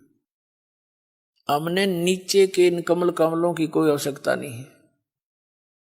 देखे घर का राज बना रहे हैं, हमने अब विदेश में हैं और स्वदेश जाना है मान लीजिए, और वहां से वापस आने के लिए आपने वहां के सभी नो ड्यूज सर्टिफिकेट लेने पड़ेंगे, और तब आपका वापस आने का सारी क्लियरेंस होगी, तब आप वापस आ सकते हो। और आने के लिए फिर किराया भी चाहिए आपने। तो ये यहाँ हम जो रह रहे हैं, जैसे किसी ने टेलीफोन का कनेक्शन ले रखा था, बिजली का, पानी का, गैस का, धंधा ठीक होने ना होने के कारण वो सारे कट गए, उनके टैक्स दिए नहीं, तो दूने कंगाल हो गए। तो उस समय कोई ऐसा गारंटर चाहिए आपने जो सरकार से आपकी सुविधाएं चालू करवा दे, और फिर आपसे कहेगा कि आप अपनी कमाई करो और टैक्स भरो।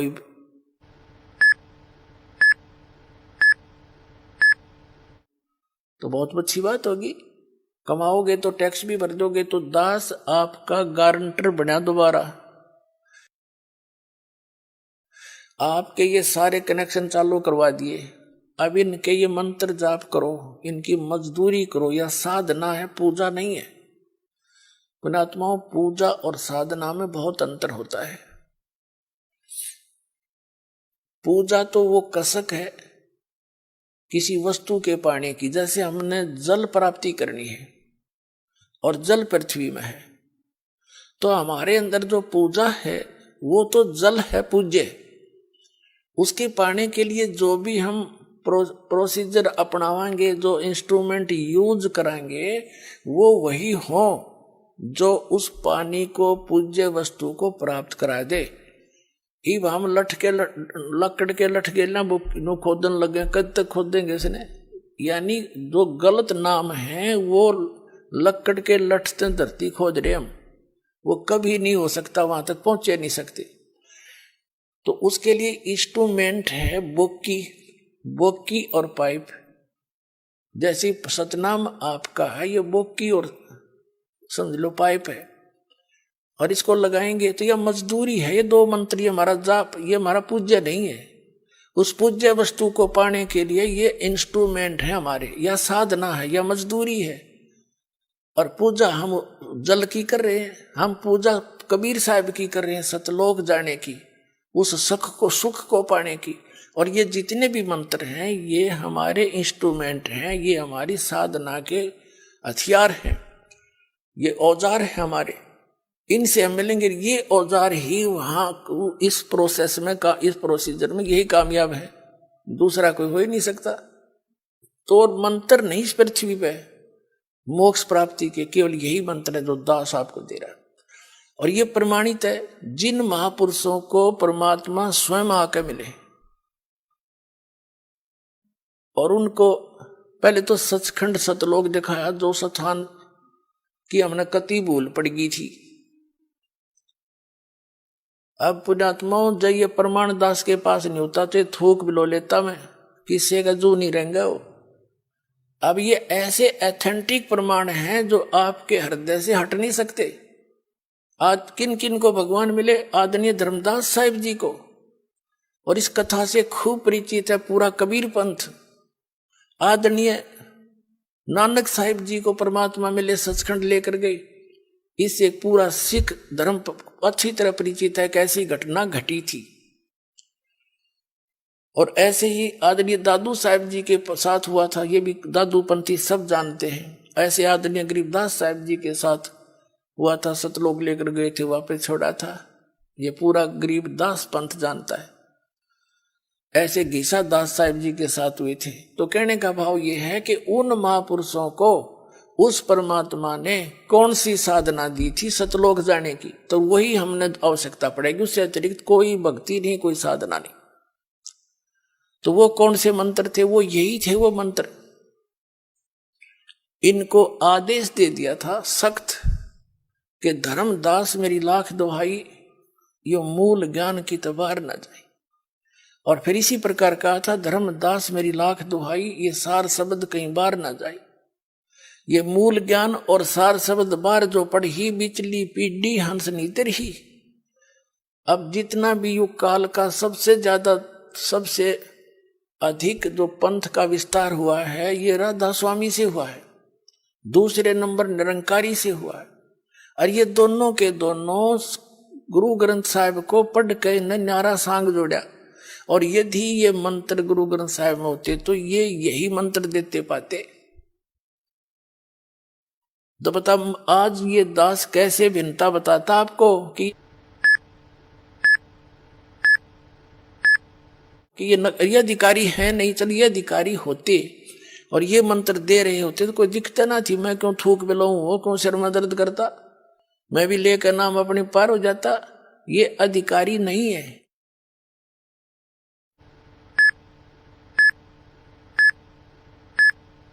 इनके पास ये मंत्र भी नहीं है।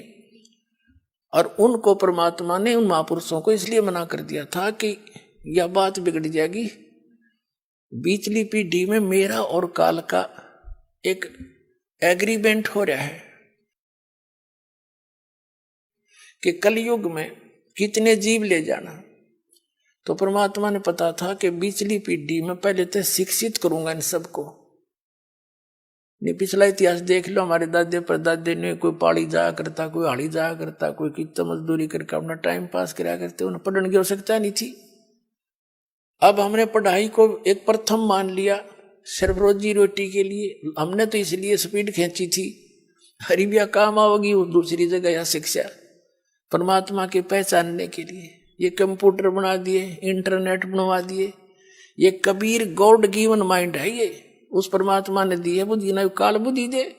ये तो पहले पिछला इतिहास देख लो, रथों में 4-4 5-5 गधे जोड़ कर ये खच्चर घोड़े और घसीटे अंडा करते, उसने सबसे बड़ी सवारी में अन्या करते। वो कोई तरीका था, एक नोन बाजो वैरो लठम लट्ठा गेला। तो ये ऐसी बुद्धि कर रखी थी इसने हमारी। ये कबीर साहब ने दिया है ये सारी टेक्निक। और दी किस लिए? आप जी को घर बैठे संदेश देने के लिए। वो इतना दयालु है कि घर बैठे दे दूंगा अपने बच्चों को शिक्षा, और पहचान लेंगे पूरे विश्व में मेरा नाम होगा और सबका कल्याण होगा।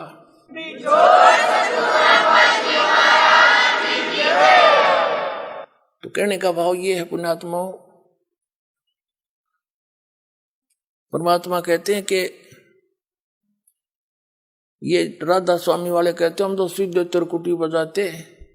तिरकुटी तो इनने बरवाड़ा का बस स्टैंड मान रखा है। हाँ, पैदल गए पैदल पहुंच गए, साइकिल ठा साइकिल पर बैठ कर पहुंच गए। तिरकुटी बजाने के लिए अंगा लगेगा।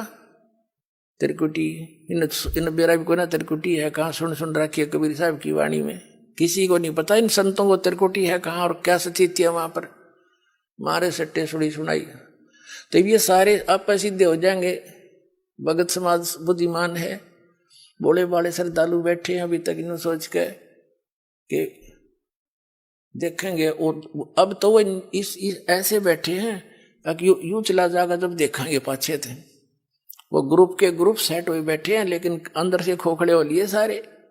ये राधा स्वामी वाले, धन सतगुरु वाले, ये कबीरपंथी सब खाली करके दिखा दिए। इनके थैले नू उलट दिए, ऊपर बोर्ड के मेहता पाया खाक इनमें।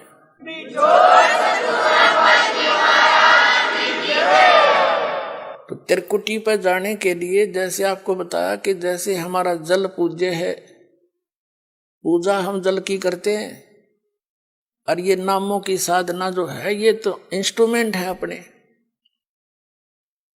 तो 2 मंत्र का जो जाप है आपको, तो त्रिकुटी तक तो हम इनके जो पहले मंत्र में देते हैं ये यहाँ तक बड़ी आपको एडवांस करवा पाओगा परमात्मा। यहाँ तक तरोड़ा ही नहीं है। ये आगे फंड करता है वहां जाकर त्रिकुटी पे।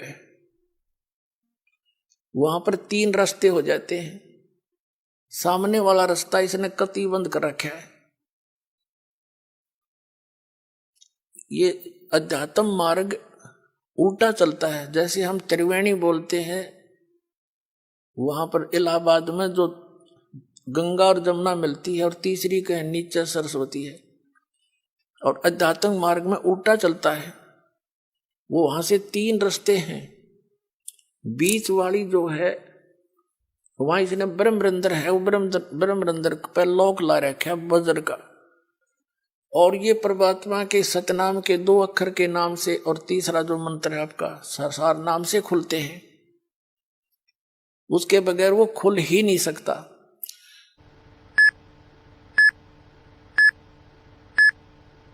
तो कहने का भाव ये है, त्रिकुटी पर जब आप पहुंच जाओगे, जैसा भाव आपका इस दास के प्रति यहां रिहर्सल के दौरान आपका होगा, तो वहां आप दास दिखेगा, आप वहां पहुंचोगे। जिसमें जैसा स्वभाव होगा वहां आपके रिहर्सल वहां काम आ गया,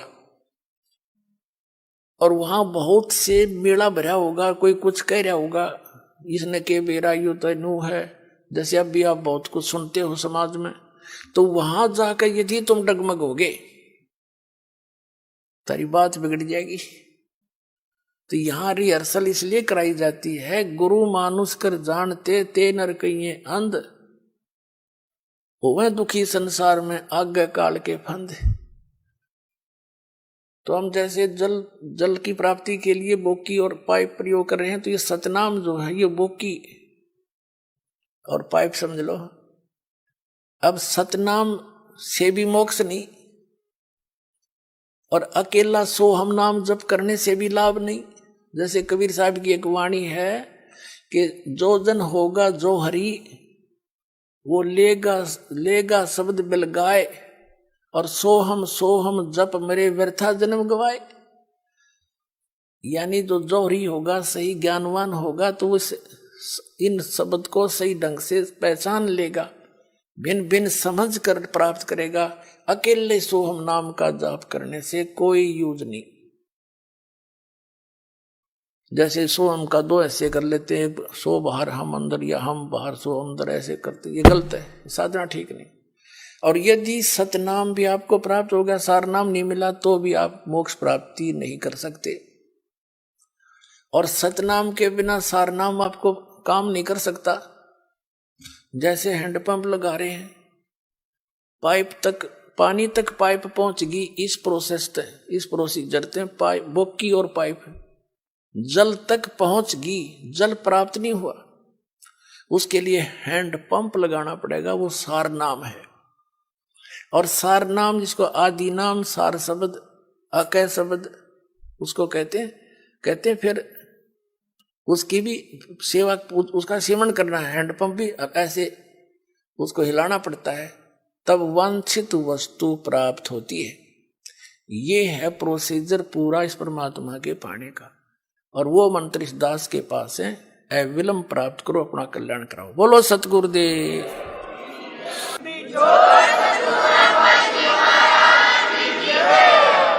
सत्संग